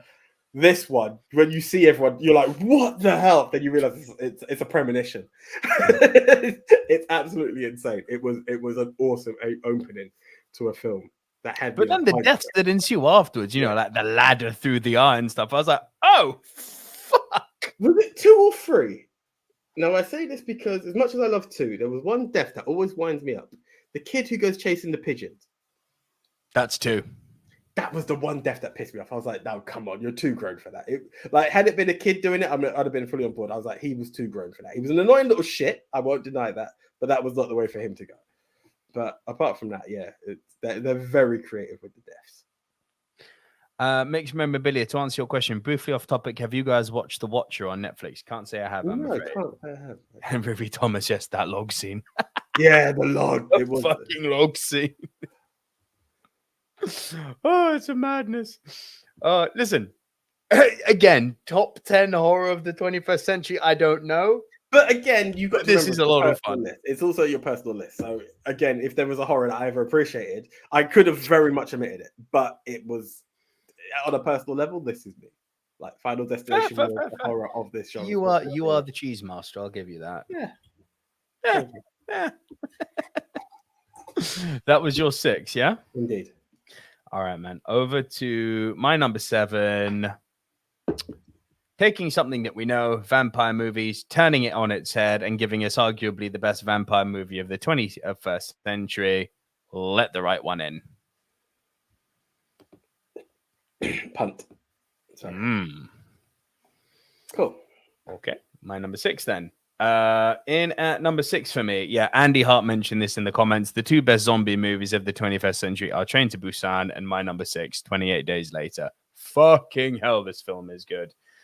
I rewatched it for this list while in Florida. Bro, it's so good. I forgot how good this film is. You know, this is, to my knowledge, I'm happy to be corrected.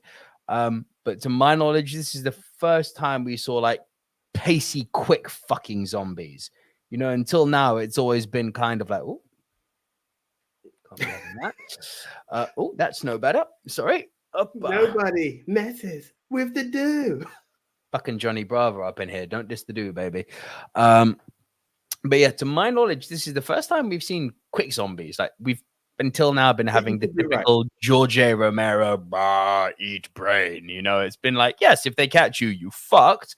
You know, even in Resident Evil, The zombies were slow, and that was meant to be like modern zombie movie, and it was like, no, it's just B movie in modern zombie movie.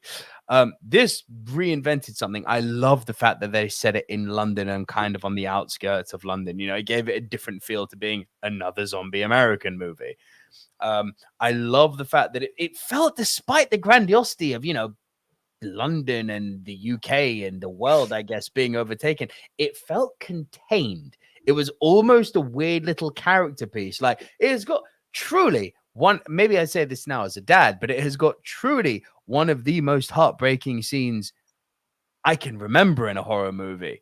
Brendan Gleeson, like, when they're taking the black cab through all of the debris, and then they're kind of trying to move the gate, and he looks up and a bit of blood goes in his eye, and he just turns to his daughter and goes, "I love you," and then turns. It's like, oh, ow, that hurt me so much. Yeah, I can hear that. What always strikes me with 28 Days Later, and it was just something coincidental. I can't remember when I watched it, but it was for one of our topics, and I was watching it for this topic, and coincidentally at the same time, where I work has a direct view of St. Thomas's Hospital, right? And this colleague, well, former colleague, absolute space cake, love her to bits, but she was an absolute space cake. She would just ask the most random questions. She goes, "What would you do if a zombie apocalypse ever took place?" And I was like, "It's funny you say that." And I was like, "What?" But she was those people who get freaked out by conspiracies. And I was like, that hospital just there is this opening scene to a zombie apocalypse movie. And it was, that's one of those things that I was found very coincidental. And as you said, very contained. It's weird when you, it's nice when you can recognize the scenes. And again, this goes back to what we said at the top of the show. And I do mean the top of the show. We import a lot of American TVs and films. When it's something set in our town and you can I know where that is. They import a lot of our actors. It's fine. But I mean, this. Tell me I'm wrong. No, you're not. Tell me I'm wrong. No. It's not even a dig at this point. It's just a fact. Yeah. But that was not a potato.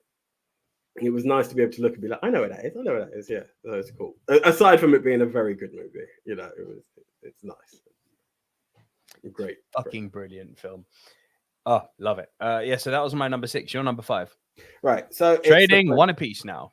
It's the French film that we said was going to be on the list. It's the I'm just going to remember. This is the first of 2 of my international movies. Martyrs. Yeah, I left it off. Yeah, because I knew you knew I'd have it, and you had more horror movies. That. I actually it wasn't even to do with that, mate. Although, in hindsight, there was probably a little part of me that went, hey, he's going to have Martyrs. But do you remember we discussed this kind of off air? It's like, is it a horror? It can definitely, it depends through what lens you're viewing it at. Yeah. Like more of a gore fest than a horror, which doesn't necessarily, gore doesn't have to be horror. Psychological thriller. It's like, listen, is The Shining a horror or psychological thriller? Both answers are correct. It depends how you want to view it, right? Yeah. Martyrs, equally, same as The Shining. It depends how you're viewing it. Both are correct. There are literally scenes of like fucking demonic possession, and those demonic possessions are literally PTSD incarnate. It's very powerful. Yeah. But the film at the end, with the flailing and all of that, it's kind of there where it goes off the rails a bit for me. It's strange. It's strange because you remember I told you upon first viewing I couldn't get through it. It freaked me out. Had you lasted 10 more minutes, you'd have been fine. Had I lasted 10 more minutes, I would have been fine. But it was, I'm almost kind of happy I had that first viewing where I was like, nah, fuck this. It's too intense. And it's so cold in its delivery. Like 3 times I've seen it now. It is so brutally cold and just like unremittingly powerful. But I do question if I see it as a horror now that I've seen it in its entirety. I think because of the gore behind it and I want to call it the vision. I wouldn't call it a demon per se, because it's more of a psychological, and in this point, this is where psychological thriller outweighs, but it's that vision of this fellow tortured inmate of this whatever sanctuary that it was. So the story shows a young girl who was being tortured. Let's just give everyone a backstory who's not seen it. This is the French version. Don't know how much the American version differs. There's an American version? There is. There is. I can't imagine it holds a candle to the French. It may be scene for scene. I'm not sure. I have it or had it. Then, mate. Bro, Gus Van Zant's fucking Psycho as a scene for scene ripoff of Alfred Hitchcock's. That didn't make it good. Yeah. Sometimes it's just the magic that you capture from the original, isn't it? Yeah. And I think that's one of the things. You might have seen the American. If you'd seen the American first and watched the French, you might be like, "Oh, they've done a really good remake." See the first and then see the remake. You know, it might just miss a spark. It's weird.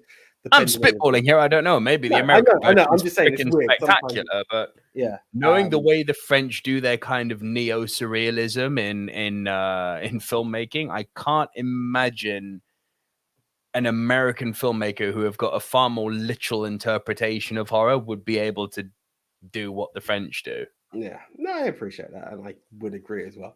But yeah, we see this young girl who has been tortured, but she escapes this sanctuary where the torture is taking place. Well, I can't put a sanctuary.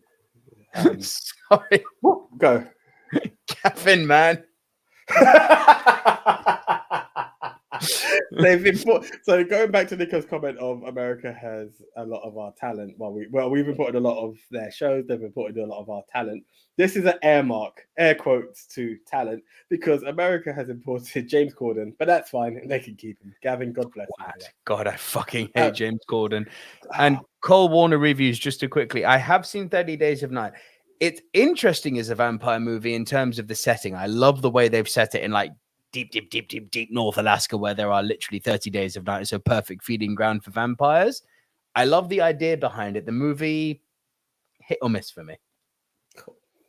Carry on, sorry, AJ. So we see the young girl. I'd call it a monastery. I wouldn't call it a sanctuary, but it's this place run by religious folk, and then she goes into a foster home and befriends another orphan, and they get on well, even though she's a bit of a recluse. This is the one friend she has, but you can see that she keeps getting haunted by this demon, and this demon follows her into later life, and essentially she goes on to murder her torturers. This is all the opening, so it's not like any spoilers of this. It's one of the torturing couple and their family, and you can see this is where the demon continues to haunt her, followed by her being captured again by this mystical. I don't want to call it mystical, by this organization, this very secret service, cult organization, who get hold of her and put her through some of the worst torture you could possibly imagine on screen. It's quite visceral. It takes a lot to see, and I mean, no spoilers. Nico said it. The point where he couldn't continue was the flailing. It's a great watch. It's a tough watch. It's a tough watch, but a great film. Again, when you said it starts to lose control, I would agree. That ending, you feel like it delves into the religion. You're trying to give it this great story of the purpose of meaning, and the meaning of life is what can be seen on the greater beyond, and it's at the point of reveal, and it's like, okay, I'm going to spoil it for anyone who's going to watch the film, whether it be French or American. Mm-hmm. That's what it is. It's can we ever find out what's beyond? And to find out what's on the beyond of life was to put someone through excruciating pain that they get the third eye, awakening the third eye if possible, but not many people can withstand it. And that is essentially the film. But we've done it through gore, revisited recently for another reason. But it's one of those films I would say, if I was to acknowledge it as a horror, it's one of those films of the 21st century I would give time to under the horror. Yeah, most definitely. Everyone should see this movie, through gritted teeth, but I'm fucking blocking the porn. Everyone should see this movie through gritted teeth, but it is a superb film. Little recommendation here from Riri. Thomas, if you haven't seen it, I would highly recommend a Norwegian horror from the 2000s called Cold Prey. Very good and on a very low budget. Sometimes that's the art, Mm-hmm. Having it on a low budget really means you could be really creative, because you're being as creative as possible with the money you've got. Oh yeah, I've got a low budget one coming up, mate. That was called what? Cold what? Cold Prey. Cool. Okay. That was your 5, yes? Yes, sir. All right, friendship test, AJ. What type of horror scares me the most?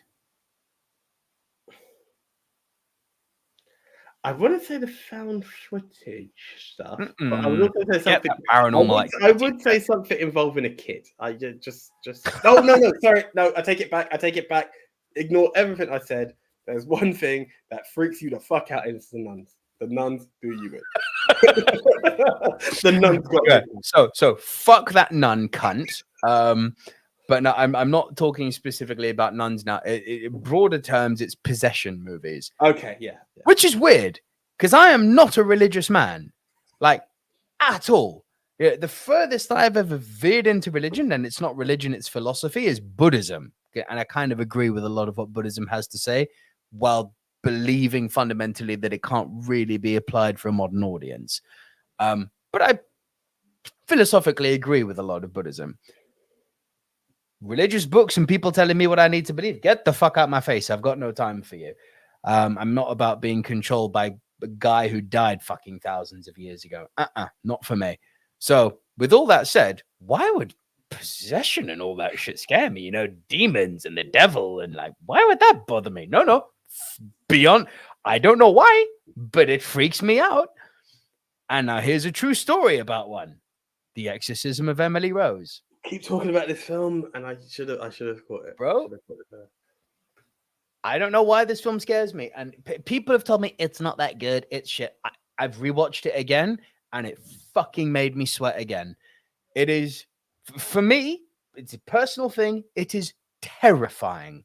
Now, yes, if you know the true story, like with most horror, which borrows from true stories, which is why it says based on a true story, it takes something, repackages it, and delivers it to you in a scary way. Emily Rose's murder case, her trial case with the priest who performed an exorcism on her, which ultimately resulted in her death. You know, the way the case turned out is she was suffering from a load of mental health problems. And the priest who was looking after her, she was from a highly religious family, and the priest who was looking after her took it upon himself to take her off the medications, thinking that God would save her.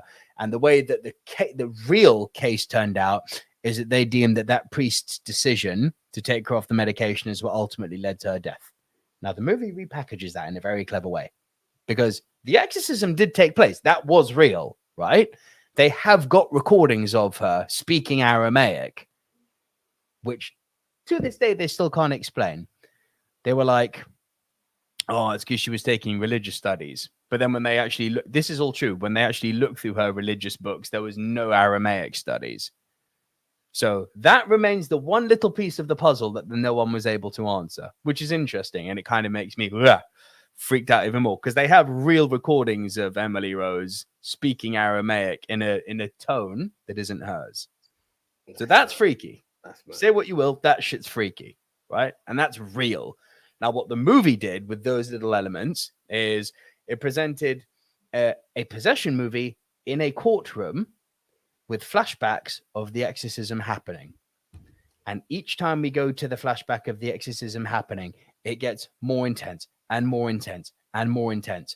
Now, Emily Rose, as the story goes, wasn't just possessed by one demon or two.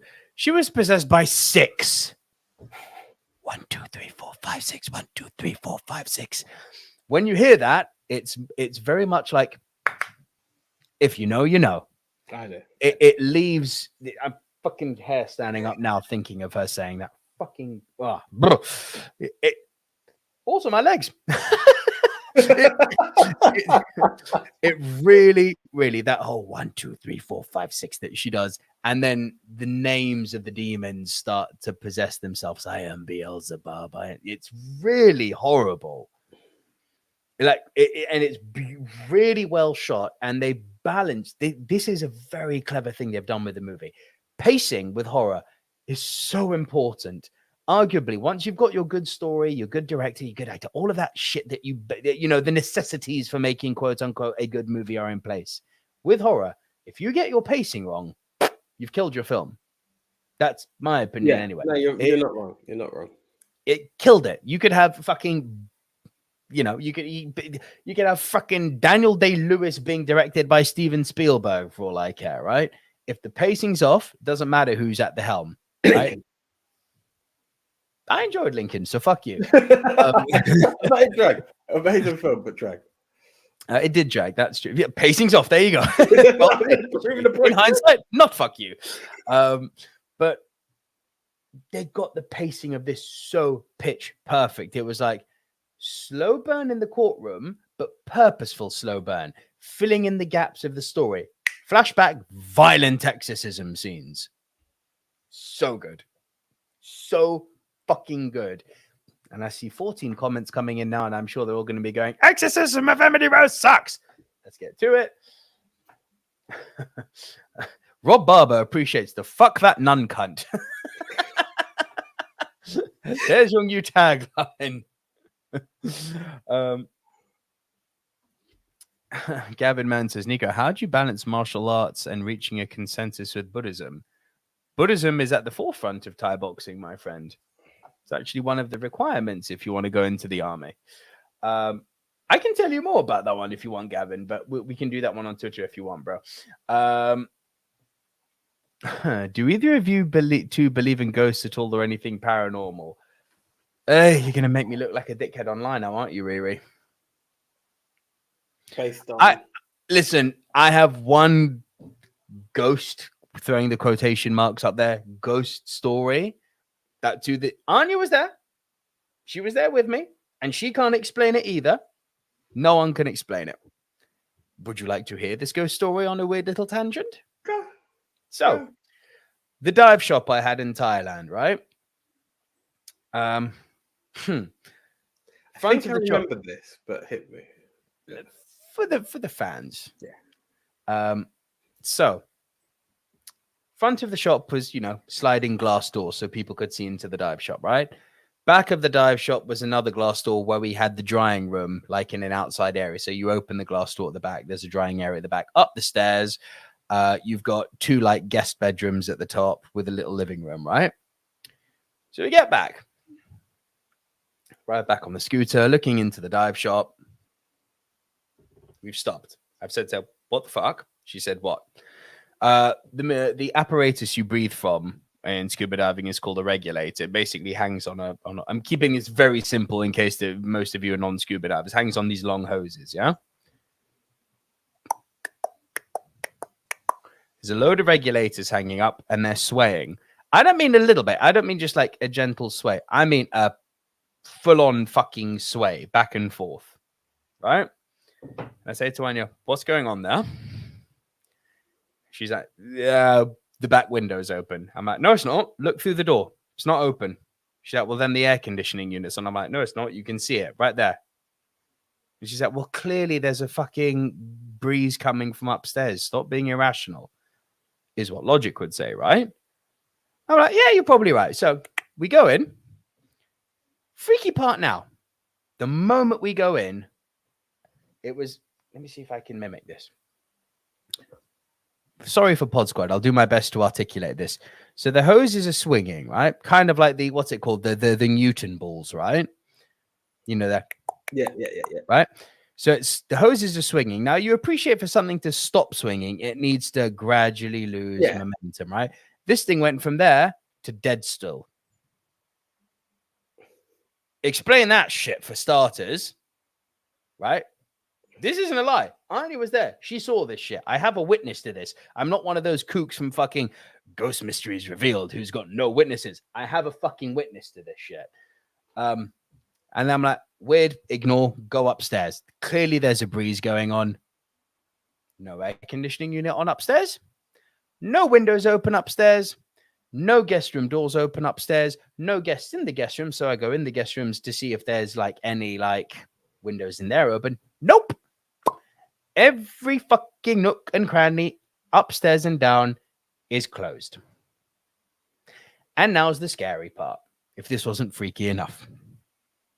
We had one of those like big industrial fans in one of the guest rooms because at that point we hadn't put air conditioning units in all of the dives in all of the rooms in the dive center yet. And you need aircon in Thailand, but we were still waiting on this air conditioning unit to be installed. So just in case we had a guest, we had like, I mean, a huge like industrial sized fan. Yeah. Just so they had something to keep them cool. This is, on sort of big tripod legs, it's not a floor fan. It's like, it'll be your head height, huge fucking thing. Right. Unfortunately, Anya didn't see this part. So you can believe me or not on this. I don't really mind. The rest of it, she's witness to. So I'm hoping that will allow people to believe this next part. I've gone into the guest room just to give it one final check, because obviously I'm freaked out at this point. I'm looking everywhere. I'm like, where the fuck is this breeze coming from? There has to be a breeze. No, there's no breeze. I go into this bedroom, right? And sort of you go in the door and there's a long wall to my right side. And the fan was about halfway down this wall, yeah? I've entered the room and this fan has gone boom, boom, boom, boom, boom, boom, and stopped. It's not plugged in, nothing. It started fucking vibrating and then stopped. Explain that shit. That's freaky. It reminds me of one of my weird scenarios. I always remember it was the first day I was watching Batman and Robin, coincidentally. And earlier that day, because my uncle got the video for me. And earlier that day, I was playing with a toy car, electronic toy car, right? And we're watching the film and the car moves. Now, bear in mind, I'm laying on the floor watching this film. I was like, the fuck? And I looked at my dad and he's like, huh? And I was like, oh, very funny, Dad. You've got the remote. He's like, that wasn't me. And we're like, okay, cool, whatever, Dad. So then my sister's like, okay. And she took, no, it moved again. And he's like, I promise you it's not me. My sister takes the remote. And it moves a third time. At which point I'm like, what the fuck, guys? Can we just watch the film, please? They're like, it's not us. I'm like, ha. I've now taken it, put it right next to me. The fucker moves a fourth time. And it was like, and even my dad, who is an electrician, as you know, was like, the hell is going on here? We have even taken the batteries out of the remote control. The car moved again. It was the freakiest thing ever. Short of my dad's story, which you are familiar with, the Ouija board. Yes. Now, we went to a very fancy school, which has a maintenance team. Not just your one handyman, it has a maintenance team, and my dad's an electrician at the school. You would call the Lisa fancy? Really? Come on, bro. Is it not one of the most elitist, like, wanker schools out there? Like, it is what it Is is. it? It's dropped in standards. I realized I looked the other day. We're not even top 10 anymore, but you know they used to be in there. Come on. It's the French before our time, maybe. Like, we went there when it was still a name, but it wasn't delivering the quality. This is what I'm saying. It's one of those things. But I'm saying they've got the team. It's not cheap to go to. Let's be real. It is what it is. Right. So this is what we're getting at. So they've got their team, and my dad's one of the team members. So he's there during the summer holidays, and I can't remember what it was. Was he doing electrics in a room or helping to paint a room? Irrelevant. He's in there, and he has to move a wardrobe. Behind this wardrobe, he sees a Ouija board, and he's like, whatever. Nah, fuck that. My dad's not a superstitious guy. But this is what I always said. I will never fuck with a Ouija board in life, based on the story. He sees the Ouija board, like, the fuck is this? Goes downstairs, throws it in the skip. Don't do that. He throws it in the bin, goes home, and that's it. The next day, he goes back into this room, finished done what he had to do, and he moves the wardrobe back to its original spot. Lo and behold, said Ouija board is back. My dad, again, no. And this is a man who doesn't believe in this shit, took a fucking axe to it. He was like, fuck that shit, and smashed it to a million pieces. Thankfully, I don't believe the Ouija board has ever been seen again. But yeah, that was another one that had me like, oh shit. Yet. Touch wood, bro, please. You get me? Probably came to visit my boiler room for a real, but hey. But explain that shit. Your man's thrown a Ouija board in a bin and it's shown up somewhere else the next day. Yeah. That one you could explain. Someone's come and put it back. But if it was, it's like, why would you put it back there? Yeah, exactly. Out of all places. You just put it back in the room. No, you've put it directly behind the wardrobe. Like, weird shit. Proper weird. Yeah. So yes, I'm not one of those who be like, oh, there's a ghost in every corner, but I'm not opposed to certain unanswerable questions out in this universe. I've lived one and no one can explain it to me, and I have a witness to it. So it's like, do I believe in ghosts? It's not a hard yes or hard no. I don't know. No. I've seen some shit that's made me go, huh? Here. You're number 4. Right, my number 4. It was one of our punts from earlier. First time watching it. John Krasinski, A Quiet Place. It's your first time. It's great, isn't it? Yeah, it's really had a lot of fun. Had a lot of fun with it. Now, whether you want to call it alien or monster, it's weird to say. Alien, 100%. It's an alien. Could be a monster. Either way, it's a supernatural being. It's weird to say it because it's not one of those things. Let's say Attack the Block, for instance. That's a film I despised. Wound me up. I swear down, you literally see a spaceship arriving in the beginning of it. over the baseball field. You know what, when they're all playing baseball, I'm pretty sure you see an alien spacecraft in one of the flashbacks. Yeah. Oh, yes, good point. But getting back to it, it was. You take your original films, but after that, most designs, I think anything after Mars Attack, I've always thought the alien designs were a bit shit. Yes. No, I've got to be real. Like I've always that, or maybe Independence Day, depending on which one came first. I've not really been a fan. So even for like Live, Die, Repeat, Edge of Tomorrow, I really love the film. I was like, weird choice of alien design. Like a lot of them have always been weird to me. This one, I was like, they've designed it really well. Like it's a small weird thing to add, but it was. I really liked this. I was like, this is done really well. Yep. They nailed the design, correct. And I remember you describing this film to me before. And it's the whole thing that these aliens live off sound. That's how they catch you. And the way that this film is exceptionally quiet to create the atmosphere, I thought was absolutely amazing. It's genius. Krasinski essentially made a pseudo-silent movie. Yeah, that is exactly what I was going to say. Yeah, that is exactly. Every time I've watched this film, I was like, this is a silent movie, but not. And I just thought it was absolutely beautiful the way it was built. And then there's the point where you talk about the fact that Emily Blunt is pregnant in this film, and how does one give birth in an era, in a time where you can't make noise, like childbirth in itself, labor itself is going to be painful and excruciating and loud, and you can't tell a baby be quiet. You can tell a 5-year-old shut the fuck up. Which sadly, along the way, but you talk like that to your kids, you sick, twisted freak. No, I wouldn't. But what I'm getting, but you but it's one of those things you can really emphasize it to a child. Keep quiet. You can't do that to a baby. And the way they enabled a birth to take place and the heartbreak of how you maintain a child, it touched me in so many different ways. I was like, this is a really good film, and I must admit, I'm aware that there's a Quiet Place too. The ending of A Quiet Place one was like kick ass. Like, it really had me like, let's do this. Like, let's do this. I really enjoyed this film. I wasn't. It's weird because again, horror. The premise. Not saying you sold it wrong because you made me intrigued, but I was still like, okay, let's see how this comes about. No. Krasinski done freaking amazing. Like he really did. Such a great film. Like for most people, I'm sure have seen it, but I don't even want to hit any like spoiler territories or certain bits. But Jim from The Office with a good horror movie. I really, really, really appreciated that film. Billy Mount, thanks for coming back. I've seen Internet Trouble. We're going to round off our top 10s at the end, so stay tuned. Rob, I'm just going to star your message now, mate, and we will come right back to it when we're going off of everyone's top 10s. What scares AJ? The batsuit nipples. And yes, the fan did get me hard. All right, AJ. I think it was Ali Kamze who raised this one. My number 4, made on a budget of $4 million. Easily one of the best horror movies of the 21st century, and directorial debut for Robert Eggers, however you want to pronounce it. I'm not sure. We're not going to settle that debate now. Famed for The Lighthouse and for The Northman, both of which The Lighthouse I'm in the middle of watching at the moment. What are you thinking of it just before I go into this?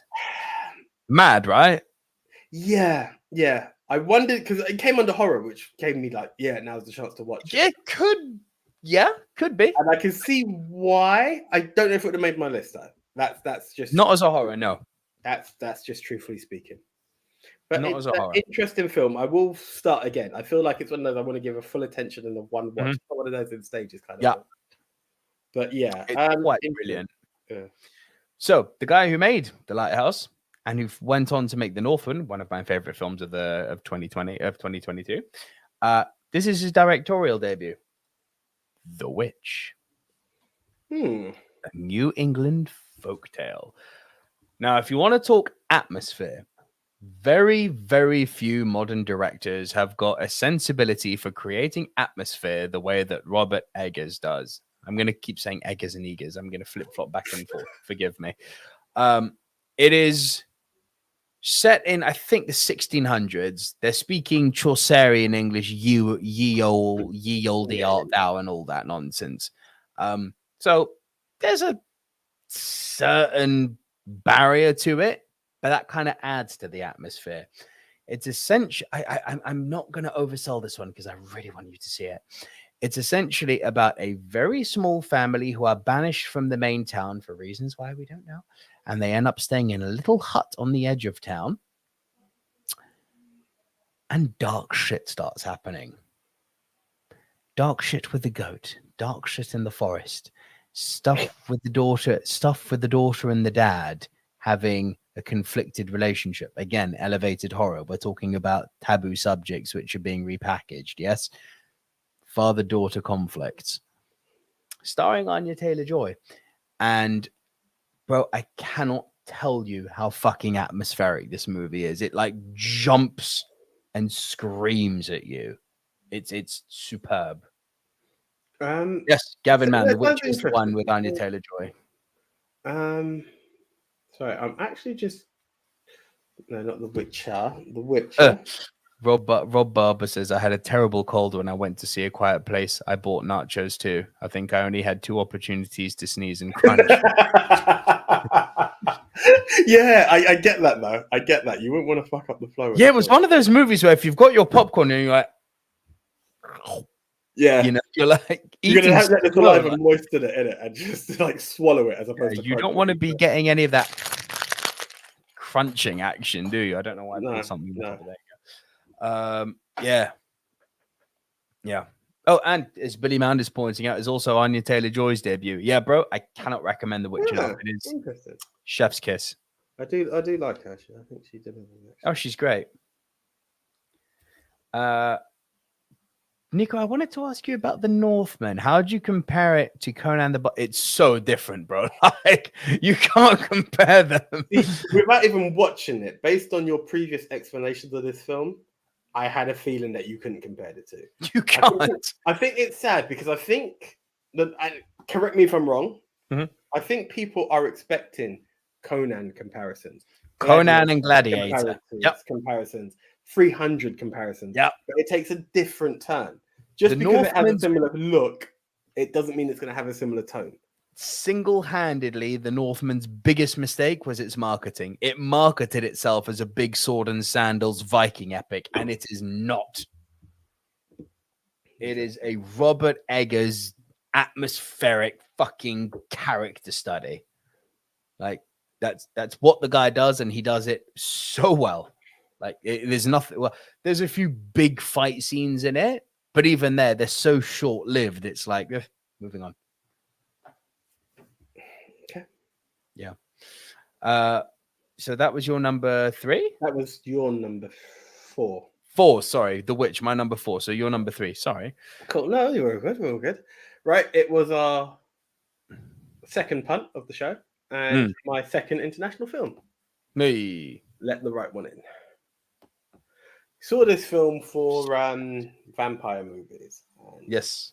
I remember being blown away. I'm not even intrigued. I know that again, and I'm not shitting on America when I say this. I'm not even remotely intrigued to see the US version of the film. Just before you carry on, I co-sign this, Andy. The Northman is indeed fantastic. Please carry on. No problem. As is Let the Right One In. This story of a young boy who's a bit of a loner and befriends a young vampire. And as much as she is a young vampire in age and stature, she is a lot older. She has seen stuff. She has been places, but obviously vampires don't grow. And it's this weird relationship that they have, and it's him being such a good-hearted, good-natured young lad who wouldn't want to harm a fly, and her who essentially will exact revenge. And it's this bond that they have between each other along the way. This is what I liked, is that you can take most vampire movies and you know the premise, you know what it's like: suck blood, live, avoid light. And this, the story of this was a lot deeper than I'd ever seen. So this is what I suppose comes down to your whole horror isn't about the jump scares and the blood and the guts. Yes, there is blood in this film. This is elevated horror, mate. This was a film that I really sat back and thought, your premise is in the horror genre, but your story is way beyond. There you go. Good horror. That's what I loved about this film, and it's lasted with me. Okay, so you do like fucking horror. But again, as I just said, your premise is in horror. Listen, bro, but this is the horror that I keep preaching for you to watch. I'm a vampire mark, so it's not completely. Look, as I've said, there are different. It's weird because when it's elevated horror, as you call it, I would have probably categorized it as a thriller, and you'll see that more than ever in like maybe my number one. You know, I'm still toying between 1 and 2. I've been fighting with those 2 all day, which was for me. It's a clear-cut winner. There's only one.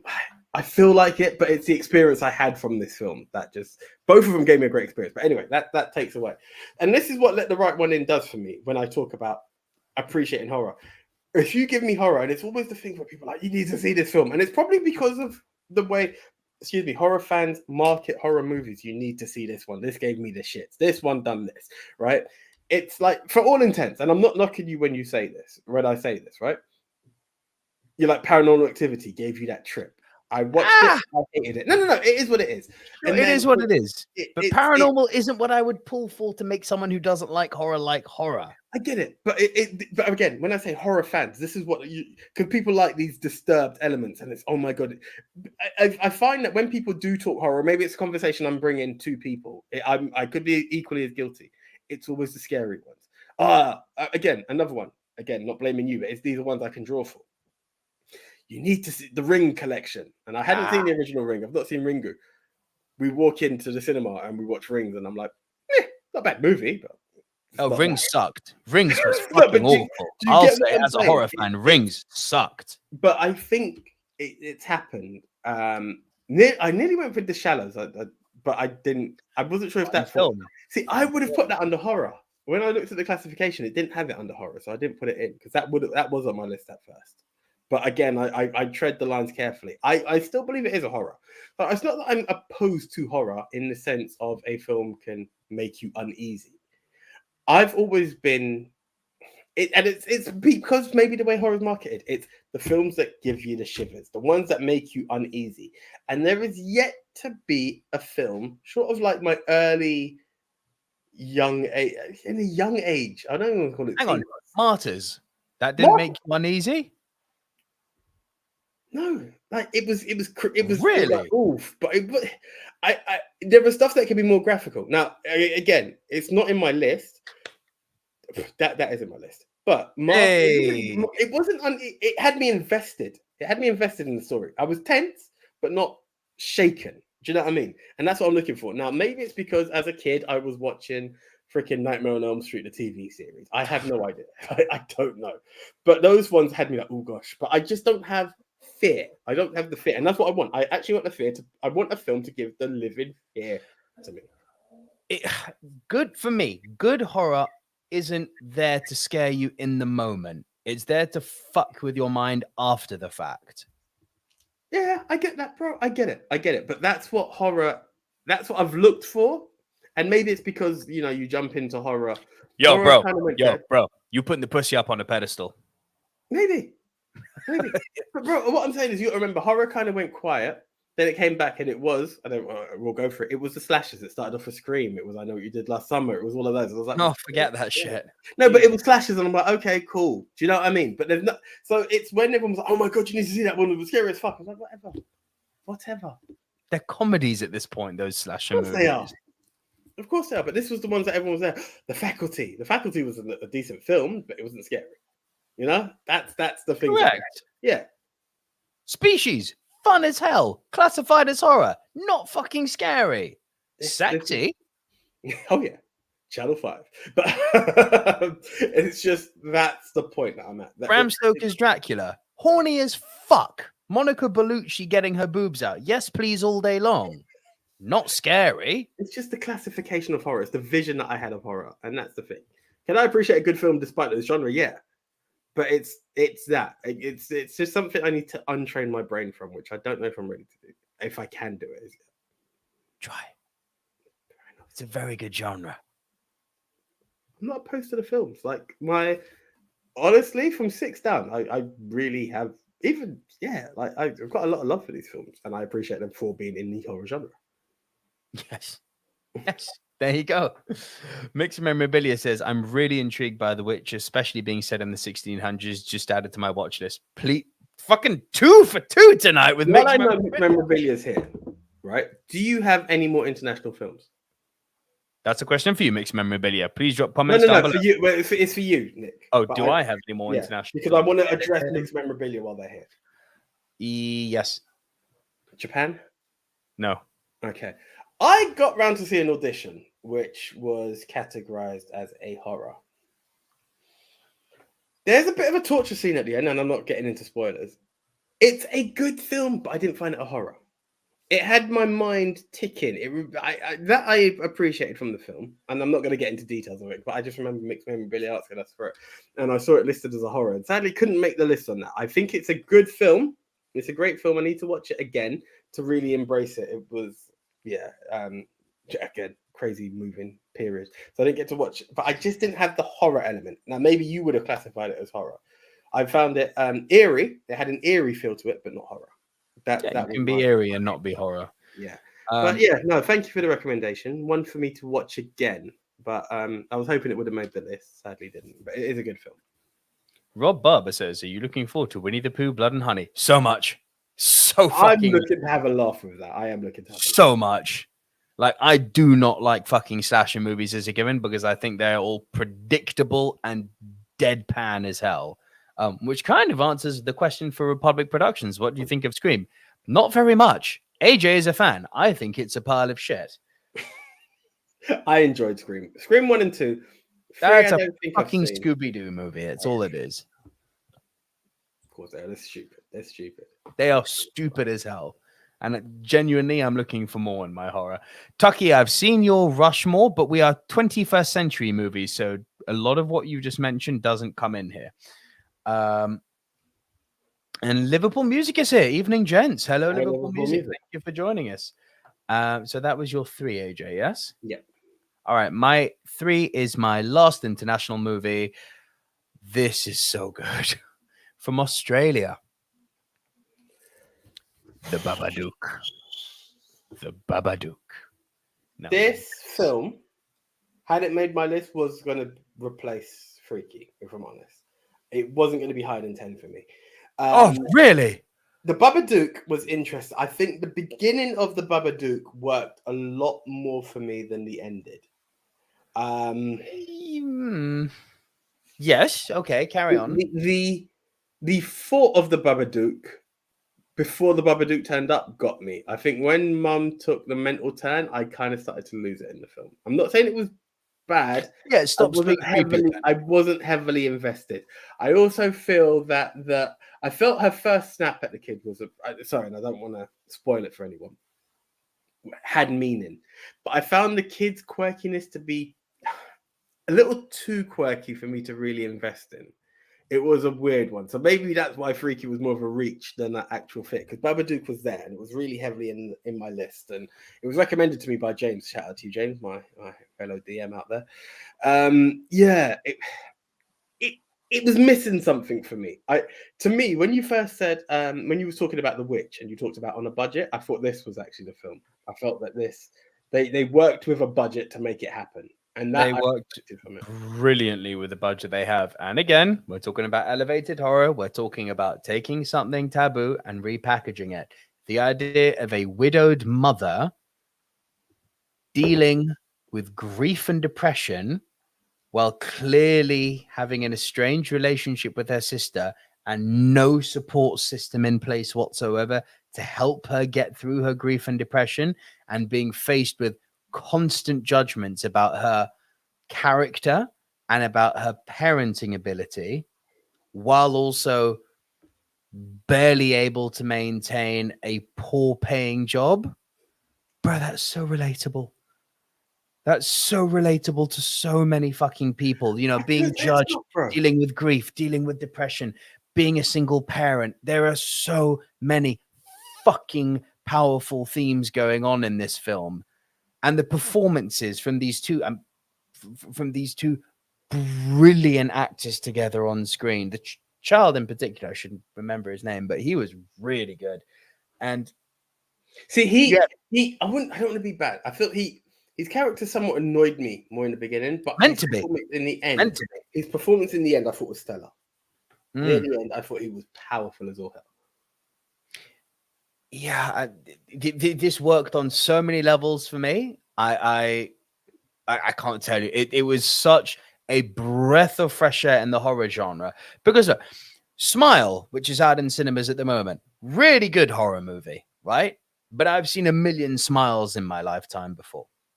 There's been a plethora of mediocre to good horror movies, less good to great, and even fewer truly great horror movies. And I genuinely believe this is one that they're going to be studying in universities, that there's going to be dissertation upon dissertation, essay upon essay written about. There is so much fucking going on with this film. It's clinical. I love it. Absolutely love it.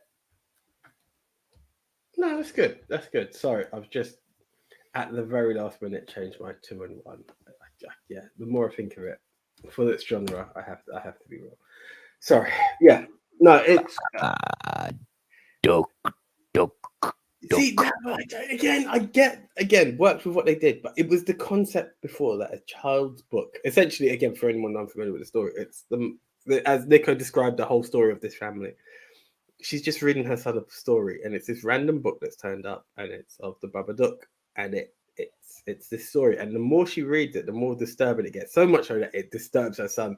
It scars him. She tries to read him another story. He goes to bed crying, but it's ingrained in his brain now as to what this character is and who it is. And she gets rid of the book. I've got a little girl in the other room at the moment who's all of a sudden causing me trouble putting her to sleep. There's something that's scaring her in her room, and I can't figure out what it is.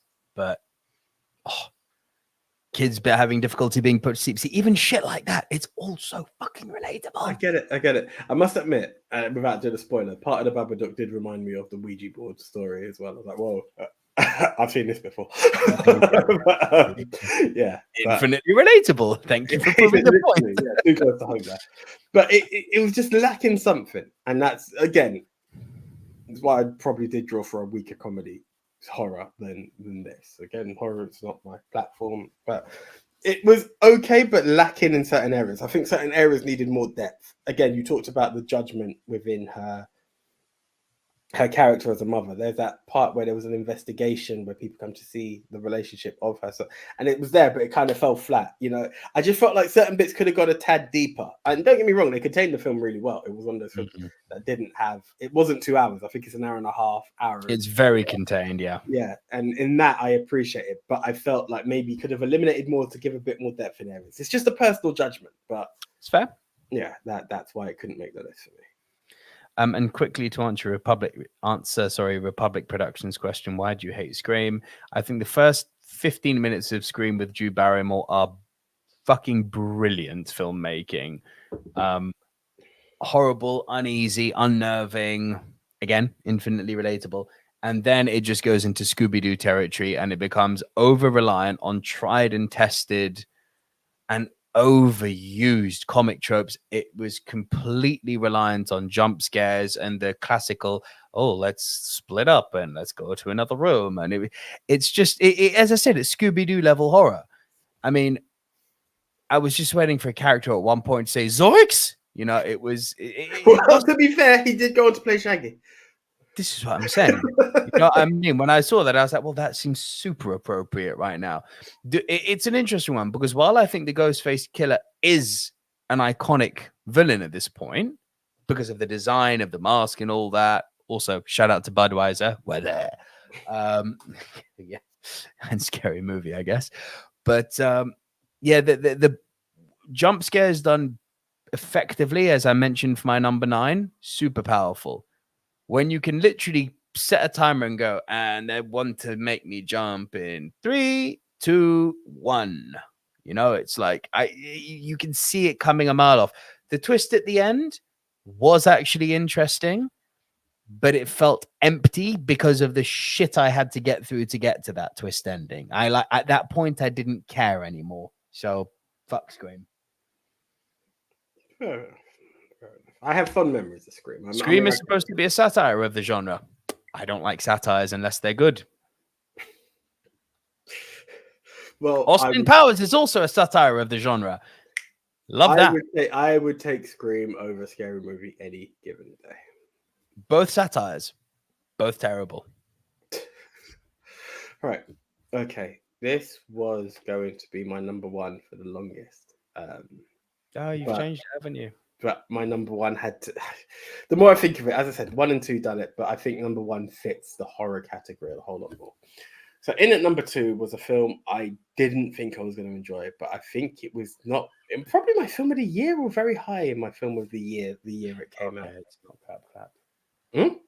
You're not going with. What are you doing? Number 2 is the Invisible Man. Yes. Yeah. Great fucking film. That film, and it's weird because we were in a place where there was going to be a Monsters universe, and I wasn't sure if it was related to the Tom Cruise The Mummy film, which, sorry, spoiler if it was in your worst or what have you, but like this film, I wasn't sure what to expect, and The Invisible Man is something that could be delivered wrong. Like you were aware of what the Invisible, even in Extraordinary League of Gentlemen, a film I enjoyed. League of Extraordinary Gentlemen, AJ. Huh? League of Extraordinary Gentlemen. What did I say? Extraordinary League of Gentlemen. That was all over the place. It just shows you that's a whole different movie. But yeah, probably is. But yeah, it can be done wrong, and I've really wondered in this era how we're going to deliver it. And it was like it didn't have to be a freak accident. It was a costume. It was the way they delivered the person behind it. But what was that Kevin Bacon Invisible Man-ish one where he becomes kind of nasty and rapey? Oh shit! Hollow Man. Hollow Man. What? Yeah. Like that's Invisible Man could go wrong, you know? Yeah. Just B movie as fuck, and that's what I expected from this film. I was like, it's coming. The posters are everywhere, but can it really be good? Like, it's probably going to be one of these films that you're going to regret. No. I enjoyed The Invisible Man. It just delivered on all angles. The way it first started with this girl escaping her abusive partner, going to her sister. I see you, Tucky. Thank you. And it just developed there wasn't a moment I lost interest in this film. Nope. And again, this is one that to me, I appreciate the horror, but I would have put it more in the thriller for me. I was like, it just played in that element. Maybe it's because I always look for horror to be something deeper, you know, but I loved it. Absolutely loved everything about this film. It stuck with me as a film that I was like, as I said, it might have been my film of the year that year for 2020. So, fun, yeah, rightfully so. It's a fucking brilliantly made movie. My mum asked me recently, like, she said, "Is Invisible Man good?" I said, "It's fantastic." She said, "Is it okay if I watch it alone?" I said, "Absolutely not." But you see, I didn't get that. No, you're missing me. You're missing it. As a man, no problem. As a woman living alone, don't watch that shit. Yeah, it's true. Don't paint everyone with the same brush in certain situations. Yeah. Mm-hmm. Now, if you were a woman, AJ, I would say do not watch this alone. No, I get that, bro. And anyone who wants to paint me with a sexist brush here is just because they haven't seen the movie. I'm not saying the targeted victim in the film. There's nothing more. Literally, like.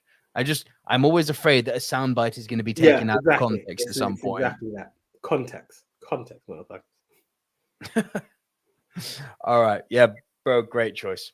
My number 2, I saw Andy Hart bring this up on Twitter a few days ago, and it was on my list well before any tweets came in, so don't you worry, AJ.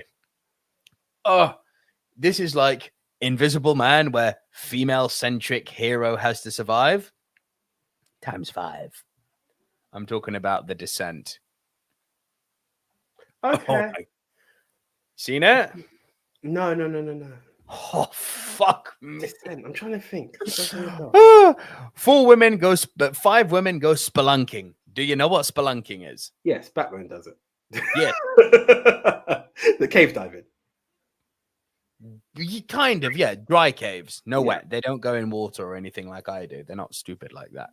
Do you know, it's funny you say that, right? Because I'm not talking. I could be very ignorant in this. When I think of caves, I don't think of underwater caves. Correct. So most people don't. Yeah. So that's why I just was like cave as opposed to dry cave. Yeah. Which is correct. Yeah. So again, all of these women you find out through the story have got something going on in their lives, which, they have to process throughout the trials and tribulations of this movie. So once again, we've got some brilliant character shit going on here. But then they all have this common love of spelunking. They go down into this big cave. Now, what's interesting is that even the caving is horrific in this film. Not because of any of the injuries that happen or don't happen, because of some of the spaces they're navigating. Like, I am not claustrophobic at all. That could make me uncomfortable. I'm not gonna lie. Oh, this is gonna be your jam, then, Age. Claustrophobia does fuck with me. I'm not gonna like that. Claustrophobia doesn't bother me at all, and there were some scenes in this that made me go, fuck. Oh God, I'm shivering already. Fuck it. Oh, you may have won. I think I found a horror for Age. You got me. Oh. Now, also, what's going to piss you off in this movie, because I also know one thing about you and movies and horror movies, is when the movie presents itself to be one thing and then goes so radically against the grain and turns into something else, that doesn't usually sit well with you. Midnight Meat Train? Kind of, yeah. Oh, kind of, yeah. So basically, half of the movie is them spelunking, and it's really uncomfortable. Even for someone who doesn't suffer from claustrophobia, it is really uncomfortable. But then, just like the dwarves of Khazad-dûm, they delve too deeply, and they find some shit inside the mountain. Okay. It's freaky. Kind of takes a bit of Gollum, takes a bit of A Quiet Place, takes some blood and gore. Okay. Fucking boss. There's 7 different variations of this film: director's cut, final cut, extended cut. By the way, a bit of a Blade Runner, is it? A little bit of a Blade Runner. All have got different endings, and weirdly for me, they all work. Oh fuck! Now you're telling me to find this film in 5 different versions. No, pick your poison. It doesn't matter which one you watch. But it's one of those things that I can't. Or here's the thing: pick one version and then go on YouTube. There you go. Yeah. The alternate. The Descent is, mate. The Descent. I love this film so much it nearly made it into my number 1. And you know what my number 1 is, but that is how much I rank this film. It is so good. What? Cool. It's on my list. The Descent, did that come out around the same time as The Hole? Am I correct in saying that? You may be right, yeah. Which was the one I did see because it had Keira Knightley. Rob Barber, Nico, you sound like Bolo from the Mighty Boosh with that impression. And yeah, Tucky, great pull, directed by Neil Marshall, who did Dog Soldiers. Great film, Dog Soldiers. I love that film. Okay. So categorically, when this came out, Jen, I've seen that one. Sorry, just to address Jen. Jen says, love The Descent. Reminded me of As Above, So Below, which is the Parisian catacombs. I've seen that too. Loved it. As Above, So Below. Yeah, really good. You may not like it. It's a bit found footagey for your liking, maybe, but it's very similar to The Descent. But The Descent isn't found footage. It's not because it's found footage I'm going to find it shit. I just found the logic of the guy in Paranormal Activity wank as fuck. Have you seen the second Paranormal Activity? No. Where the logic is less wank? I think I need to finish number 1 to even consider that. But again, sometimes first doesn't have to equate second. I very much appreciate that. So, again, The Godfather Part 2 opened my eyes to say, not only would I give The Godfather Part 1 a shot, I have to see Part 3. That's how much I appreciate it. I like The Godfather Part 3. I don't care what people say about it. I think it's a good film. It may be the best. I just found that 2 gave me a better understanding of what I was looking for. I still believe 1 was a drag. But I will go back and revisit under a different prism. Yeah. Okay. Just before we reveal our worst and then our best, guys, maybe now in the comment section, either give us your top 10. And Jen, this is your first time, so I expect you to do this too. Either your top 10 or your Rushmore of horror films of the 21st century. So either 10 or your top 4. Shoot. Comments. Go. Cool. Get those in. Right. When this first came up, when we were talking about films of the 21st century, I believe Jordan Peele, and I don't, it might be a spoiler. I know it's not going to be first for you. I thought he was. I left Jordy P off because I've bashed him too much recently. Yeah, I honestly thought that Get Out was going to be my go-to. I thought it was an easy go-to. It was easy to shit on. Then Yes, you heard it right. AJ and me do not like Will Ferrell, and we do not like Jordan Peele, and we do not like Get Out. Then there was something else. I can't remember what it was. There was something else. I was like, that's not worse.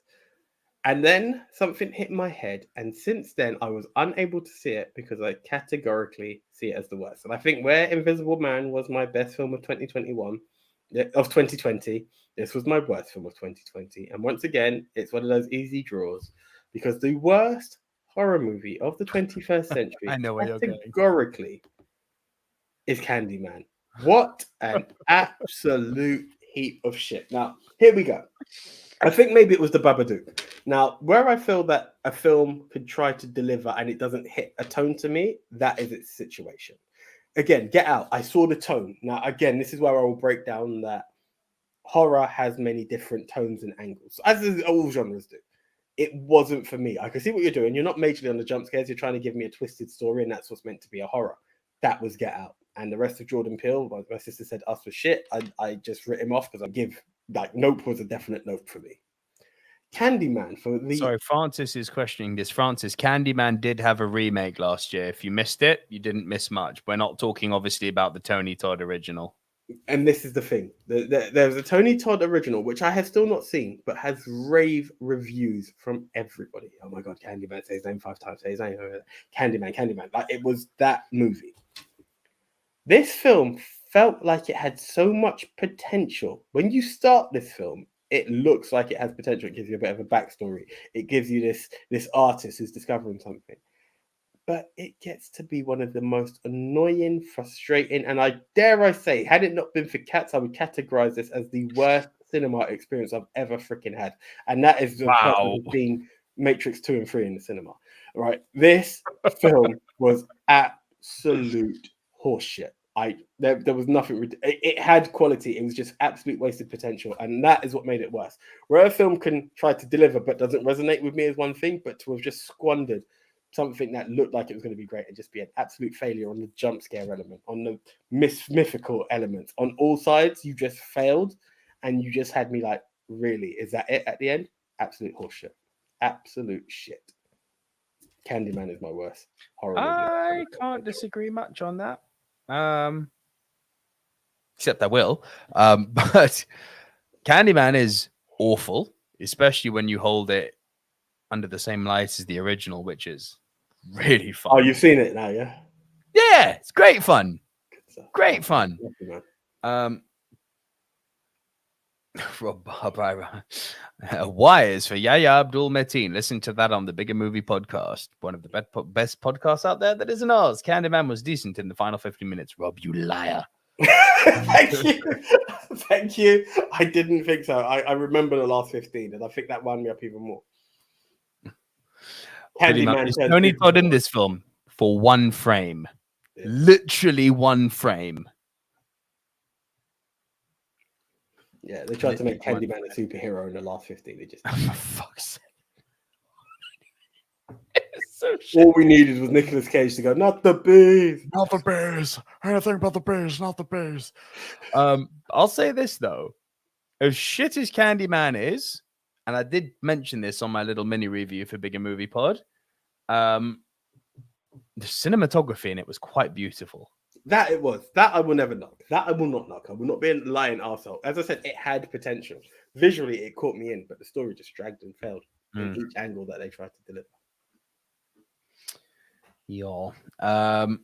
Yeah, my worst is I was going to say more mainstream. No, it's not, because Candyman was pretty mainstream. Yeah, this is one of the big mainstream horror movies of the 21st century. Chris Trengove, if you're listening, is going to be pissed off that I haven't put Saw on here, because my God, does he hate the Saw movies. Don't know why. I really like them. I thought, AJ, you've heard me bash this film before, but it's been a while, so let's bash again. It. Right, preach. Here we go. This is the film that I saw on Amazon Prime, and I was like, everyone talks about it. I actually forgot that you bashed it. Everyone talks about it. I saw this irritating fuck of a clown talking underneath the sewers, and that was irritating. And I thought, bear with it. By the time he took the first bite, I was like, this is B-movie bullshit. And I tried to let the film prolong, but I was like, I'm not going to waste my time. I may finish it because I think some people say It Chapter 2 is better, and I'm a person who needs to see 1 before I see 2. But I refused. I thought this was absolute crap. It is crap.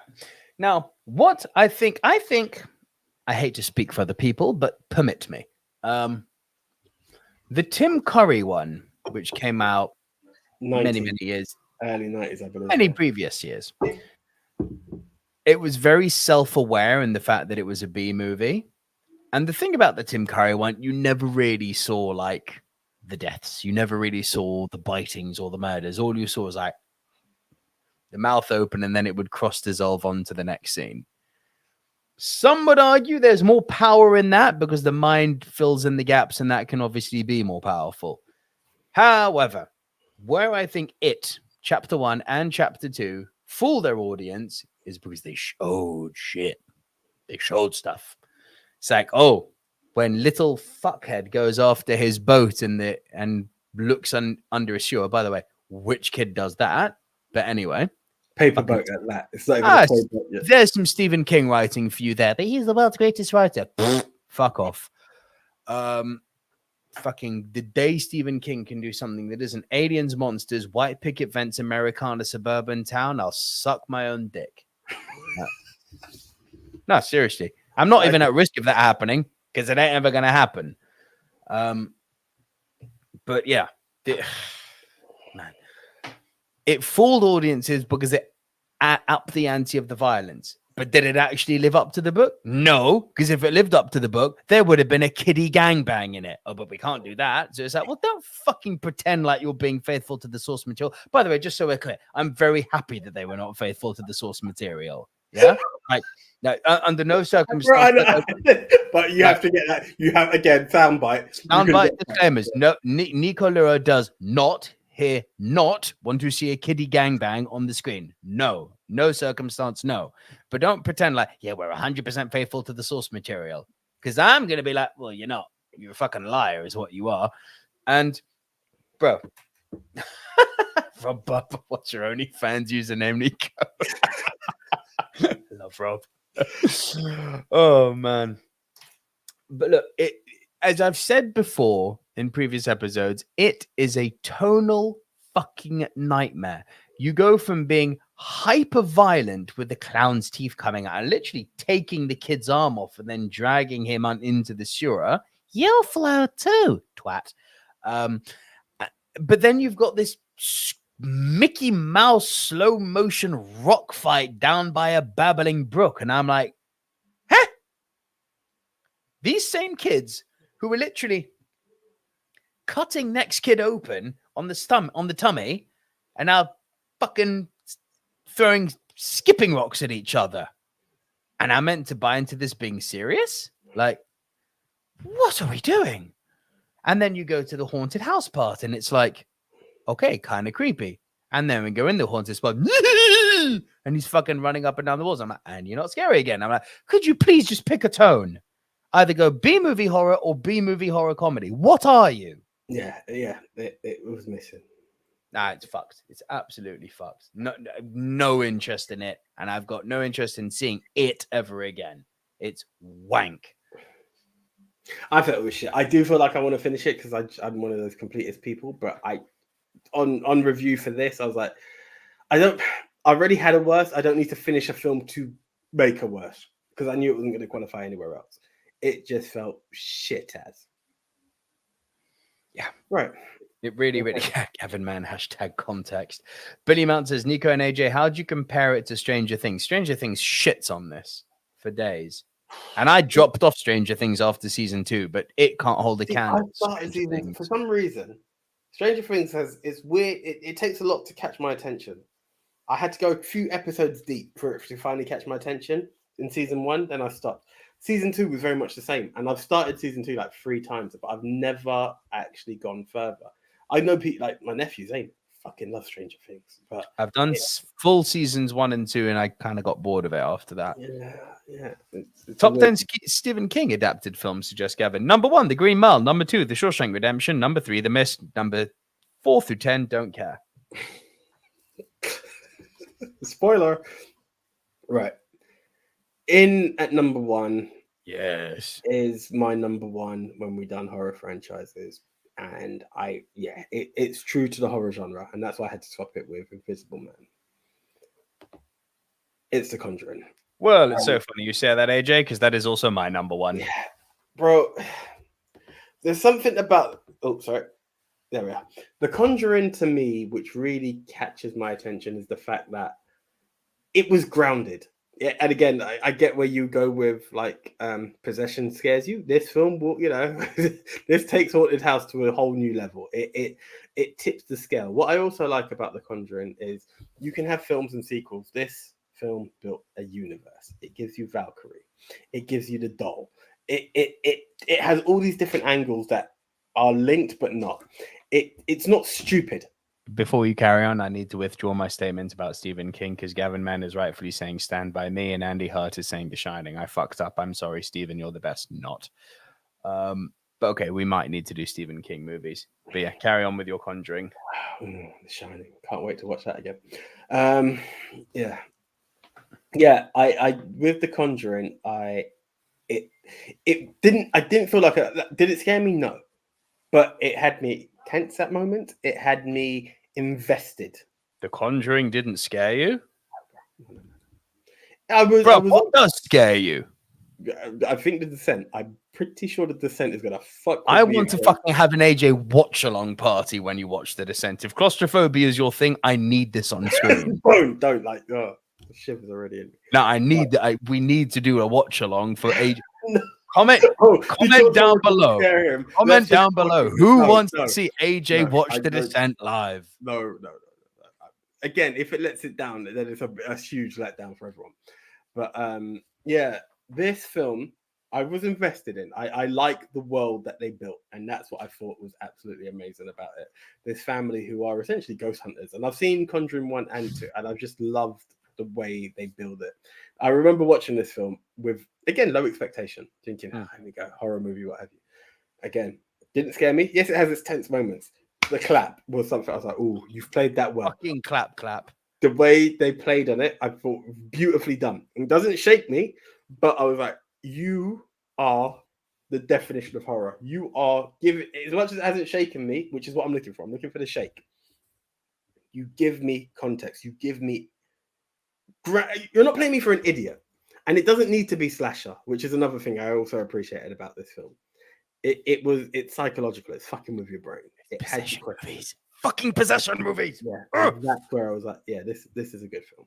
This is a good film. And it's something where if you say to me there's a new... As much as I need to catch up with the franchise before I do it, if you say there's a new Conjuring universe movie, I will give it time. I will be like, yeah. The third one, not good. Sadly. Is that the Devil Made Me Do It? Is that the one? Yeah. Not good. They really. The first 10 minutes, right in Conjuring territory. Then it got stupid. I was like, I like what you tried to do, the real court case, which was the first time where someone who is highly again, the Conjuring movies are all loosely based on real events, right? Yeah. Like the fucking Conjuring 2, the cunt nun's house in Enfield. That's literally 30 minutes up the road from me. It's like, that's far too close for my liking. But the Amityville horror, apparently a real thing. The house in the Conjuring 1, real thing. The Devil Made Me Do It was a real trial. But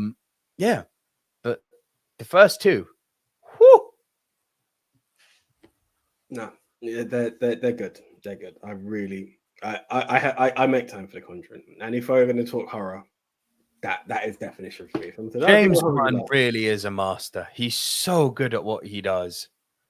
Oh, by the way, that's one of the reasons why the third one isn't good. You can feel that James Wan isn't directing it. Yeah, he's not directing it, and man, can you feel it? It's like, it doesn't feel the same. That's sad. Oh, by the way, everyone wants to do a Descent watch along. I'm sure they do. AJ, I would like to do a Descent watch along. Ergo, we should do a Descent watch along. Even if it's just the first 45 minutes. Fuck off. There we go.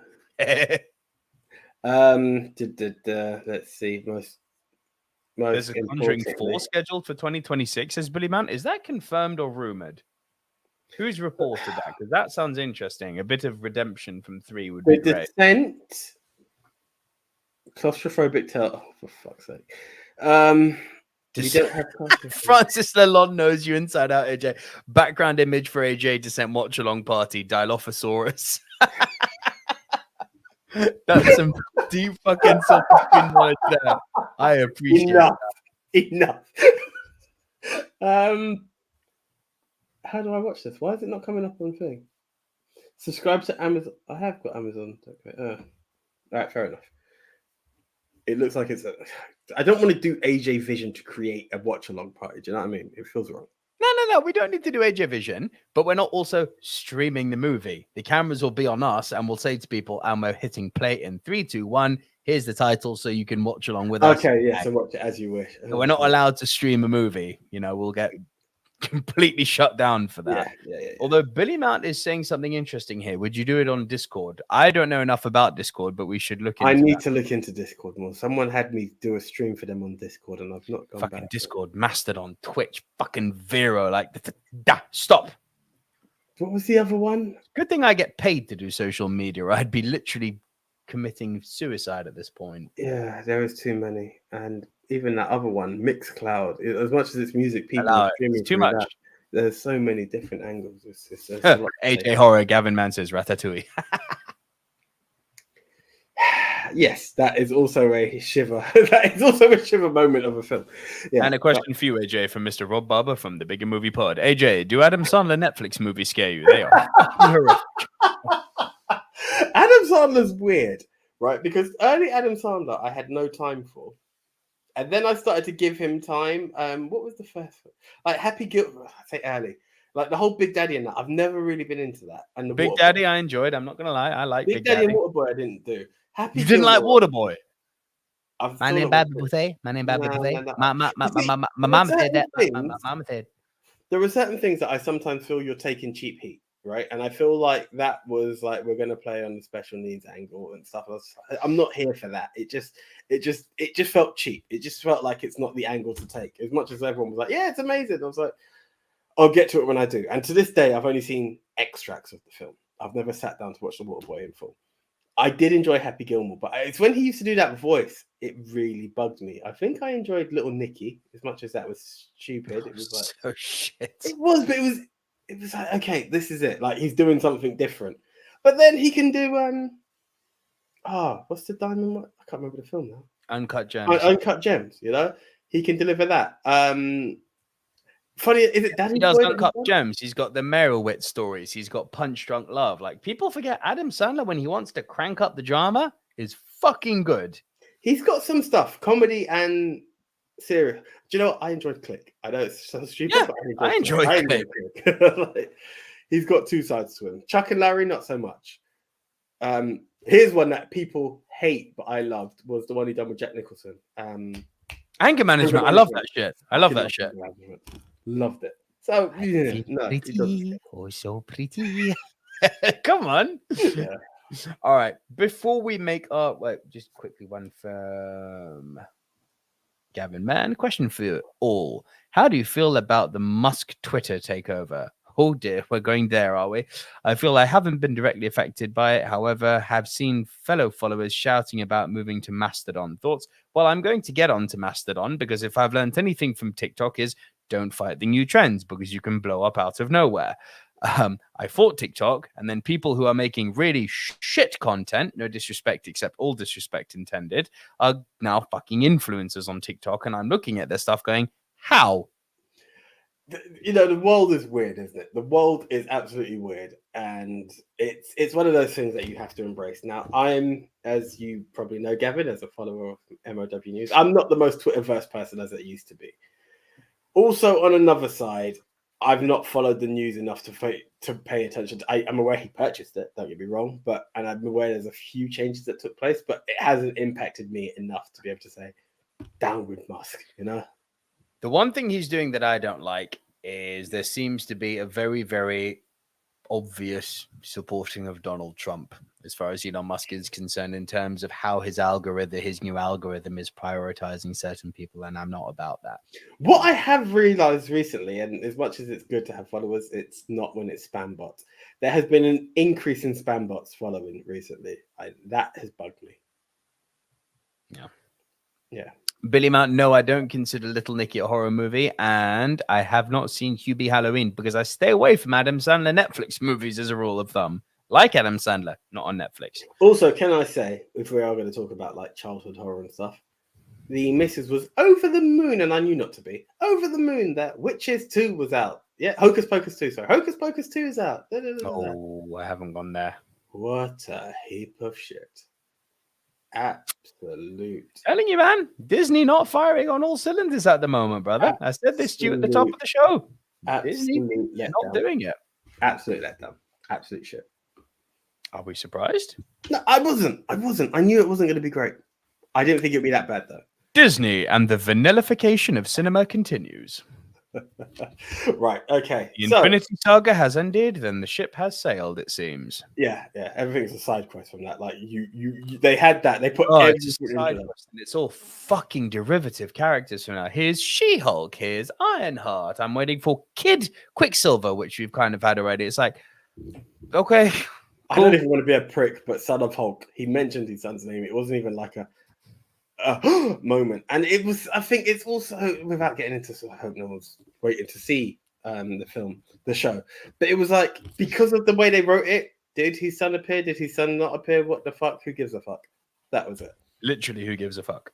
Right. They are damaging the MCU here, but anyway.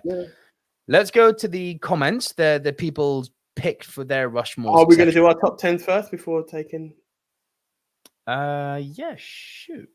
Yeah, okay, guys. So, a quick rundown of our personal top 10 horror movies of the 21st century. Right, it's an easy draw for me. It's just a bit of light fun comedy. It's freaky. In at number 9, Brad Pitt's amazing zombie movie, World War Z. 24 characters. You don't want to meet the 24th one. James McAvoy is 24 different people in Split. In at number 7 is Orphan, the story of a 9-year-old orphan who's been adopted by a family who's just had a miscarriage. In at number 6, Final Destination 2, an absolute crazy story that shows people who have avoided death, and death is coming back for them. In at number 5, the French classic that is Martyrs. In at number 4, John Krasinski, Emily Blunt, A Quiet Place. In at number 3, the vampire movie of a young girl, Let the Right One In. In at number 2, The Invisible Man, absolutely amazing. My worst movie was Candyman. Say it 5 times, it still won't make it better. And in at number the absolutely amazing Universal film that is The Conjuring. All right, for me, in at number 10 was the zombie reimagining in South Korea, Train to Busan. In at number 9, the criminally underseen Thai movie Alone. In at number 8 was John Krasinski and Emily Blunt, directed by John Krasinski, starring in A Quiet Place. Number 7, Let the Right One In, the amazing Swedish vampire movie. Number 6, arguably the best zombie movie of the 21st century, 28 Days Later.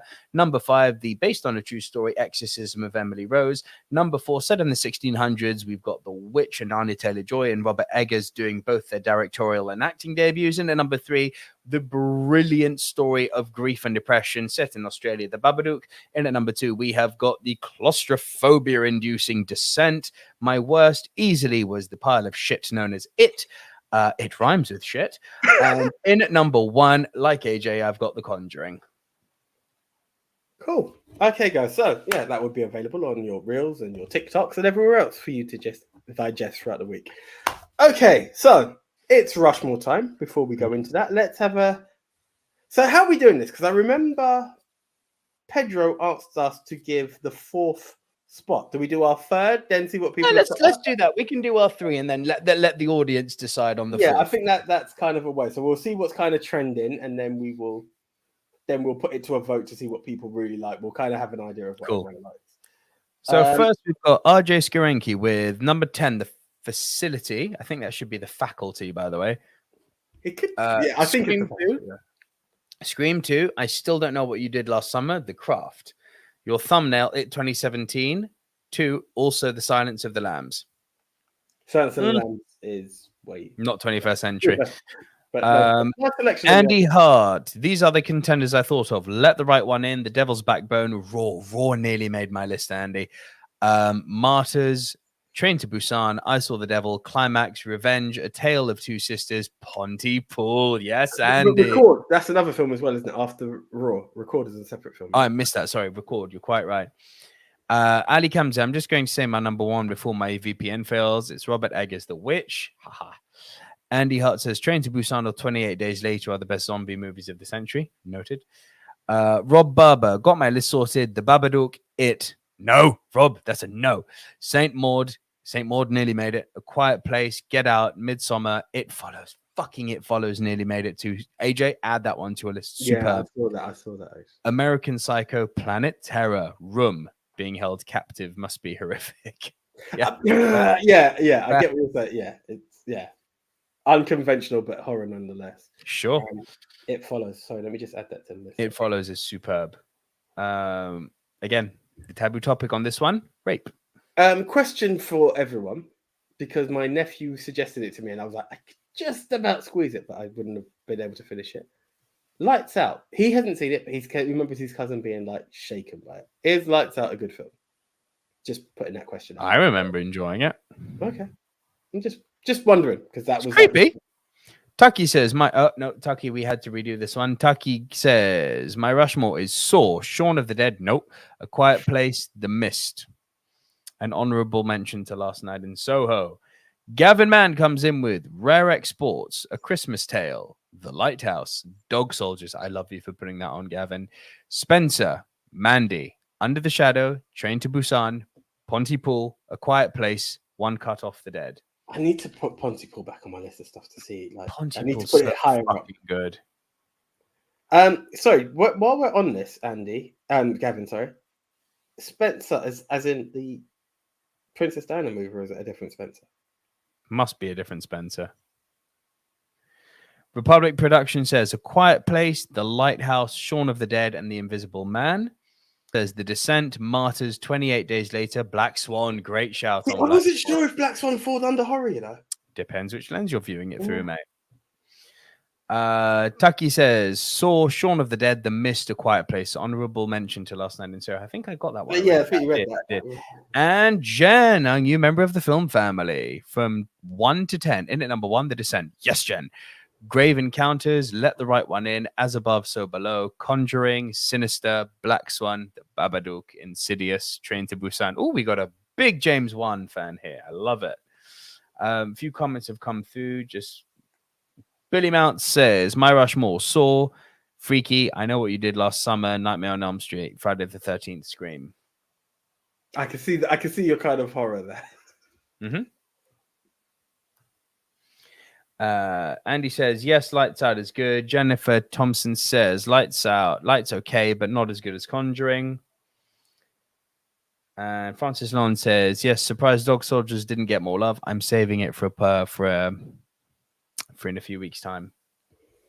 And Rob Barber, to you, anyone seen Krampus? Any good light Gremlin style fun? Nothing revolutionary. I remember being interested in that when we first. It was fun. Yeah, when we first started. Right. Way back. Okay. All right. Well, Conjuring's going in there. Yes, for sure. Conjuring is absolutely going in there.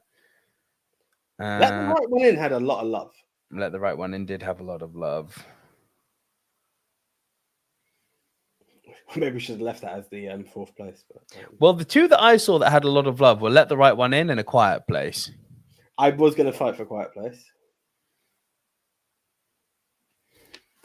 So here's the thing. I would like Invisible Man, but it doesn't have to be. Mm-hmm. What would you also like to put forward? It's tricky, you know, because I've got a lot of love for all of these, but I'm also having to think about hold on. Sorry, that's 3. Sorry. Is that, do we put it out? 3. Where do we have 3 from? I've got 1 at the moment. I've got The Conjuring. Okay. What have you somehow got 3? That one. Oh, we're doing this, are we? Okay. I thought we were. Yes. And yeah, okay. I mean, again, maybe we could put these out to the battle for people to put out. I don't mind. Okay, look, those two I was going to say let the public decide on. Okay, cool. So then we've got a joint number one, then we go one each. So then personally, unless you're like dead against this, right? Don't put the Invisible Man just because it's your number two. Don't do it. Well, it wasn't just because it's number two. It's because it was formerly my number one as well. Was it actually? Don't. I mean, it's a great fucking film. I genuinely, I'm torn because it is fucking good. Don't do it. Yeah. Actually. Oh, it is fucking good. You know. I don't know. Go on. What's your pick? I'm torn between the Babadook and the Descent. I'm very torn between the Babadook and the Descent as my second pick. And Gavin Mann saying I can't see the Invisible Man doing well, and I would listen to that. I was kind of wondering that. Planet Terror is a very good shout, Billy Mount. I enjoyed that a lot. Sadly, though, in all things, though, it has to be on either of our lists. As much as it's a viewer's choice at the end. Well, we've got the viewer's choice at the end, yeah. Yeah, but I'm saying viewer's choice should still be based on both of our lists, no? Which it is. Yeah, that's what I'm saying. So Planeteer was on neither of ours. Yeah, it's not even talking about it. I'm just acknowledging that it's a good movie. Okay, cool. I am really hesitant. Yeah. The Descent or the Babadook, it's got to be the Descent, you know. Yeah, I'm putting the Descent on. Okay. So you've got a spot to fill, and then we're putting it over to the crowd to choose the last spot. If we're putting those other films out to battle, I think I might put Orphan in. Orphan? Looking at the rest of my list, because essentially if we're going to have... Okay. If we're going to have A Quiet Place and... Orphan's not going to do well on Twitter, mate. I don't hear any rumblings of that. Between Orphan and Martyrs, but I don't really want to put an international. Like, I'm scared of what Martyrs will do. And Martyrs will get fucked. I can tell you that for fun. I'm going to go for it. Let's do Orphan. Yeah, that's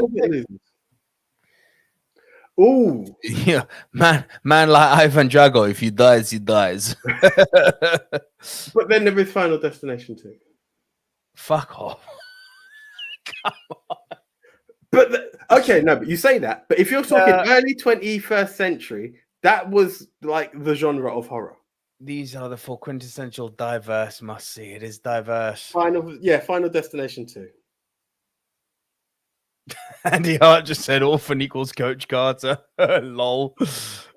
I reckon it would get hurt more than Coach Carter on this list. You want to put Final Oh my god, we're actually doing this. Yeah.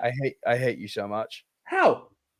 Because we're actually legitimately then because the two movies which are now going to pitch for the fans for the audience, to choose from are both better than Final Destination 2, which fucking kills me. It depends where it falls, though. Let the people vote.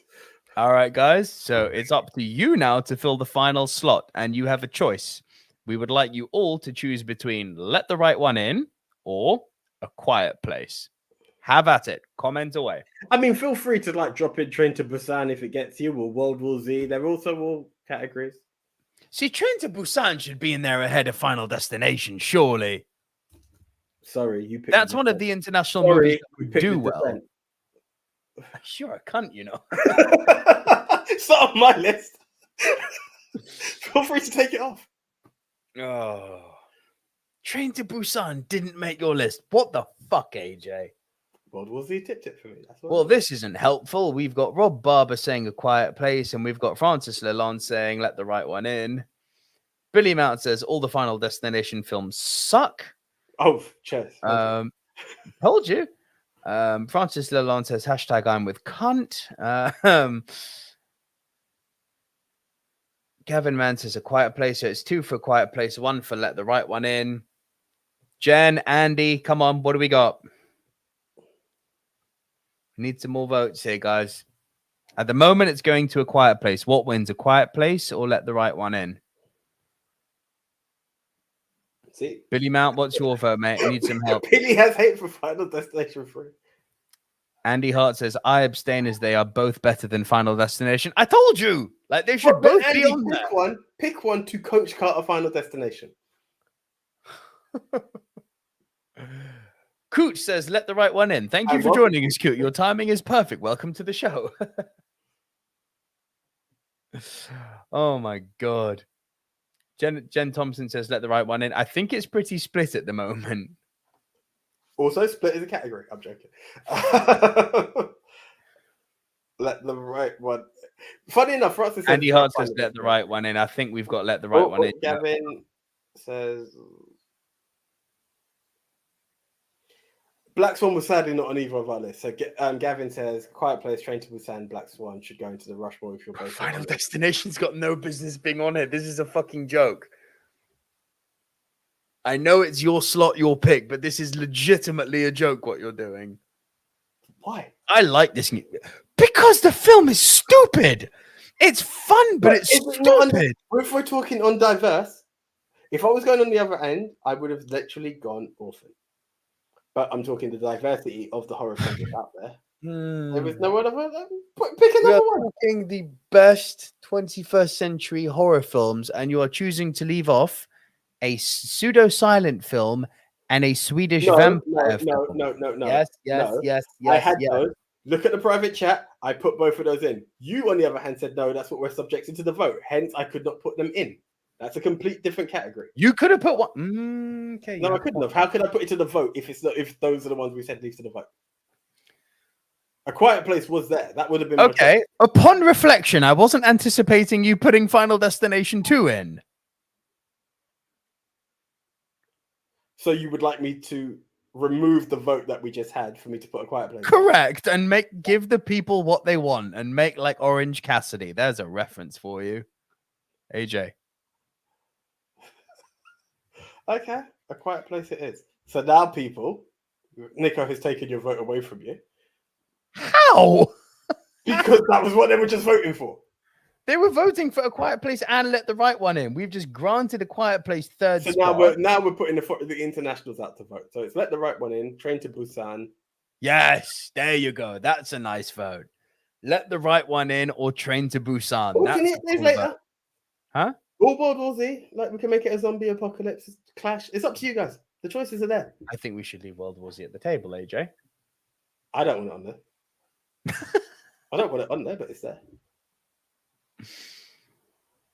Rob, so here's an interesting one. AJ hasn't seen The Happening yet because I told him it's the movie where the trees attack. Directed by M. Night Shyamalan.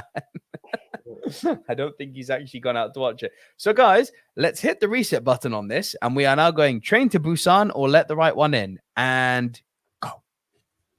We've got one already with Gavin Mann. Train to Busan. And no, Billy, I haven't seen the American remake of Let the Right One in.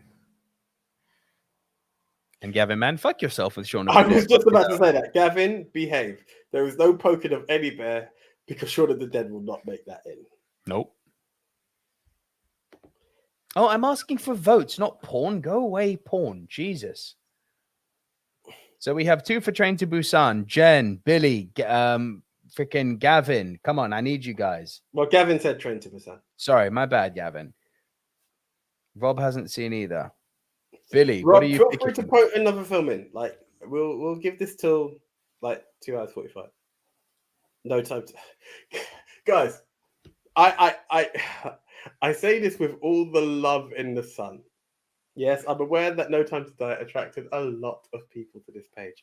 Can we please stop poking Nico with the No Time to Die joke? It's what made us, I guess. Aren't we all happy that I hate that film so much? So, Andy, on the list so far, we have got The Conjuring, The Descent, and A Quiet Place. And the final slot is being picked between the Train to Busan and Let the Right One in. At the moment... Sorry. Have you just seen this thing? What? The XXX20.fun is blocked for 5 minutes. Why would you block porn for 5 minutes? What the hell is this? Yeah, right. All I've hit is block. I don't know why they're blocking it for only 5 minutes. Okay. For fuck's sake, Rob Barber pitching Saint Maud. Good film with Morford Clark, now of Rings of Power fame. Guys, you're not helping. Giving me Velocipaster and No Time to Die and Get Out. So we've got 2 for Train to Busan and we've got 2 for Let the Right One In. Well, that's just great. Can we have a tie break, please? Next vote. Next vote to someone who hasn't voted. Next vote wins the slot. Please help. Please help, or this is going to a coin toss. Coin toss. Point. Okay, words. Coin toss, even. AJ, we need to pick one. I said Let the Right One In. Cool. Well, it was on both our lists. I'll go with that. Do it. All right. 1 sec. Let me.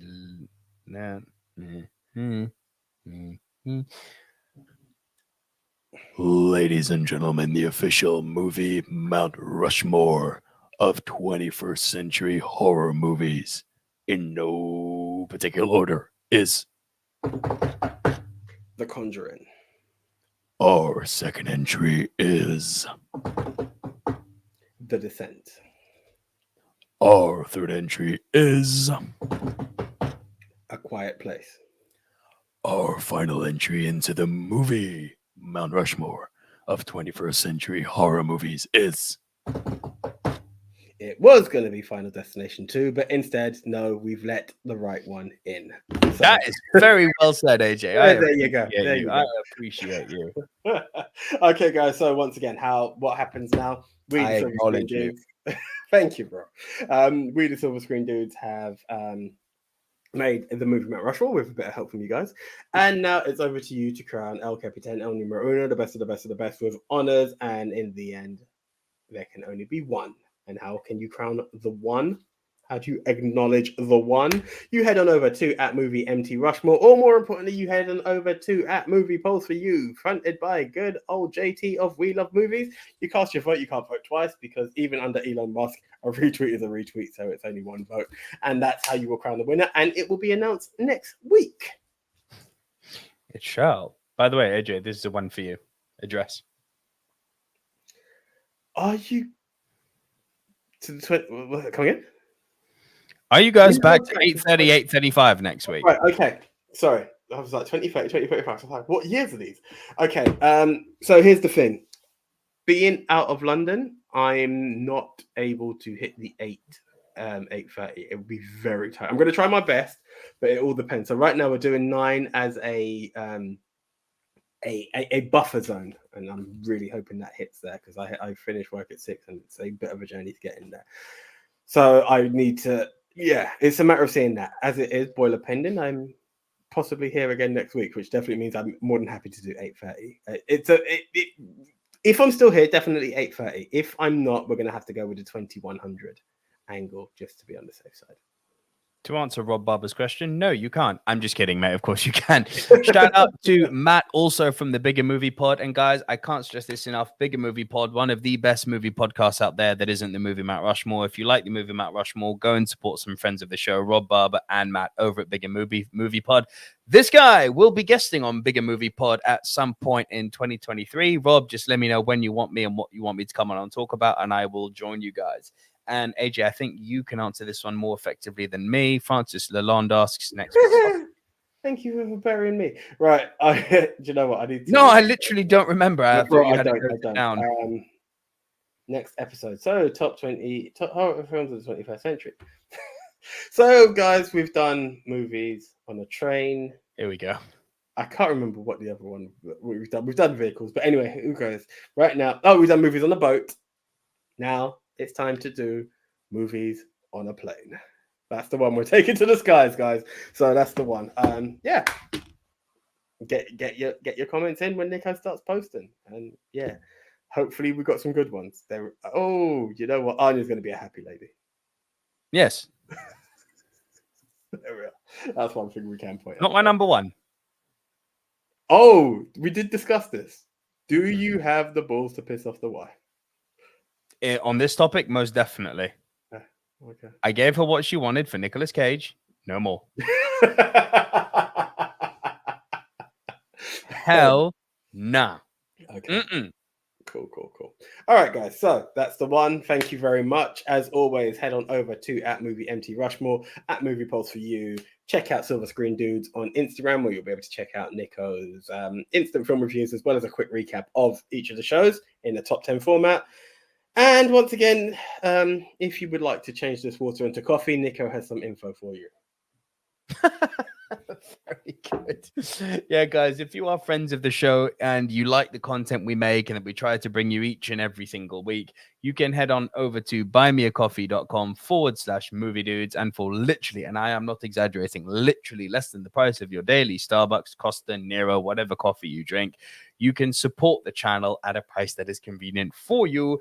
And all the money we make, if we do make anything, gets reinvested back into the show so we can invest in new hardware, new software, and make the streams an even better quality for you. Stay tuned. We try and rack up a small amount of money to bring you better streams. That's it. And it's no obligation, guys. It is honestly no obligation. We plug it because we can, but it's not to be like, oh, you didn't pay, no show next week. Just you get banned for a month if you don't. No, I'm joking. But what I would ask, guys, if you do like us, please do tell a friend, as AJ said, like homework, tell 5 people about the Movie Mount Rushmore show or podcast. Would be great if you could bring some friends of your friends on with you. Make the family grow. Exactly. We've had Jen today, and that was great. We've got Rob, and we've had a shout out to Matt as well. So hopefully, when he catches it, even Harry's boy is here. He missed us, but Harry's boy, nice to see you guys back. Looks like I'll have to watch this one and catch up. Harry's boy, you are VOD Squad this week. That's the one. But again, guys, we took a month out, and you came back to support, and we really do appreciate that. So until the next time, I am the one AJ. And Coot, it's been your first time joining us, mate. So if unless you're like Fuzz Aldrin posting as someone else, if you don't know, don't worry about it. But yeah, if you're new to the show, like, thank you so much. Great to have you. Great to have Jen as new watchers on the show. We're live pretty much every single Tuesday, 9 p.m. British Standard Time. So we'll hope to see you here next week, Coot. Harry's boy, likewise. We're back next week. We're running normally again now that I'm back from Florida. My name is Nico Lurot. Shout out to all of my Nicoholics. See ya.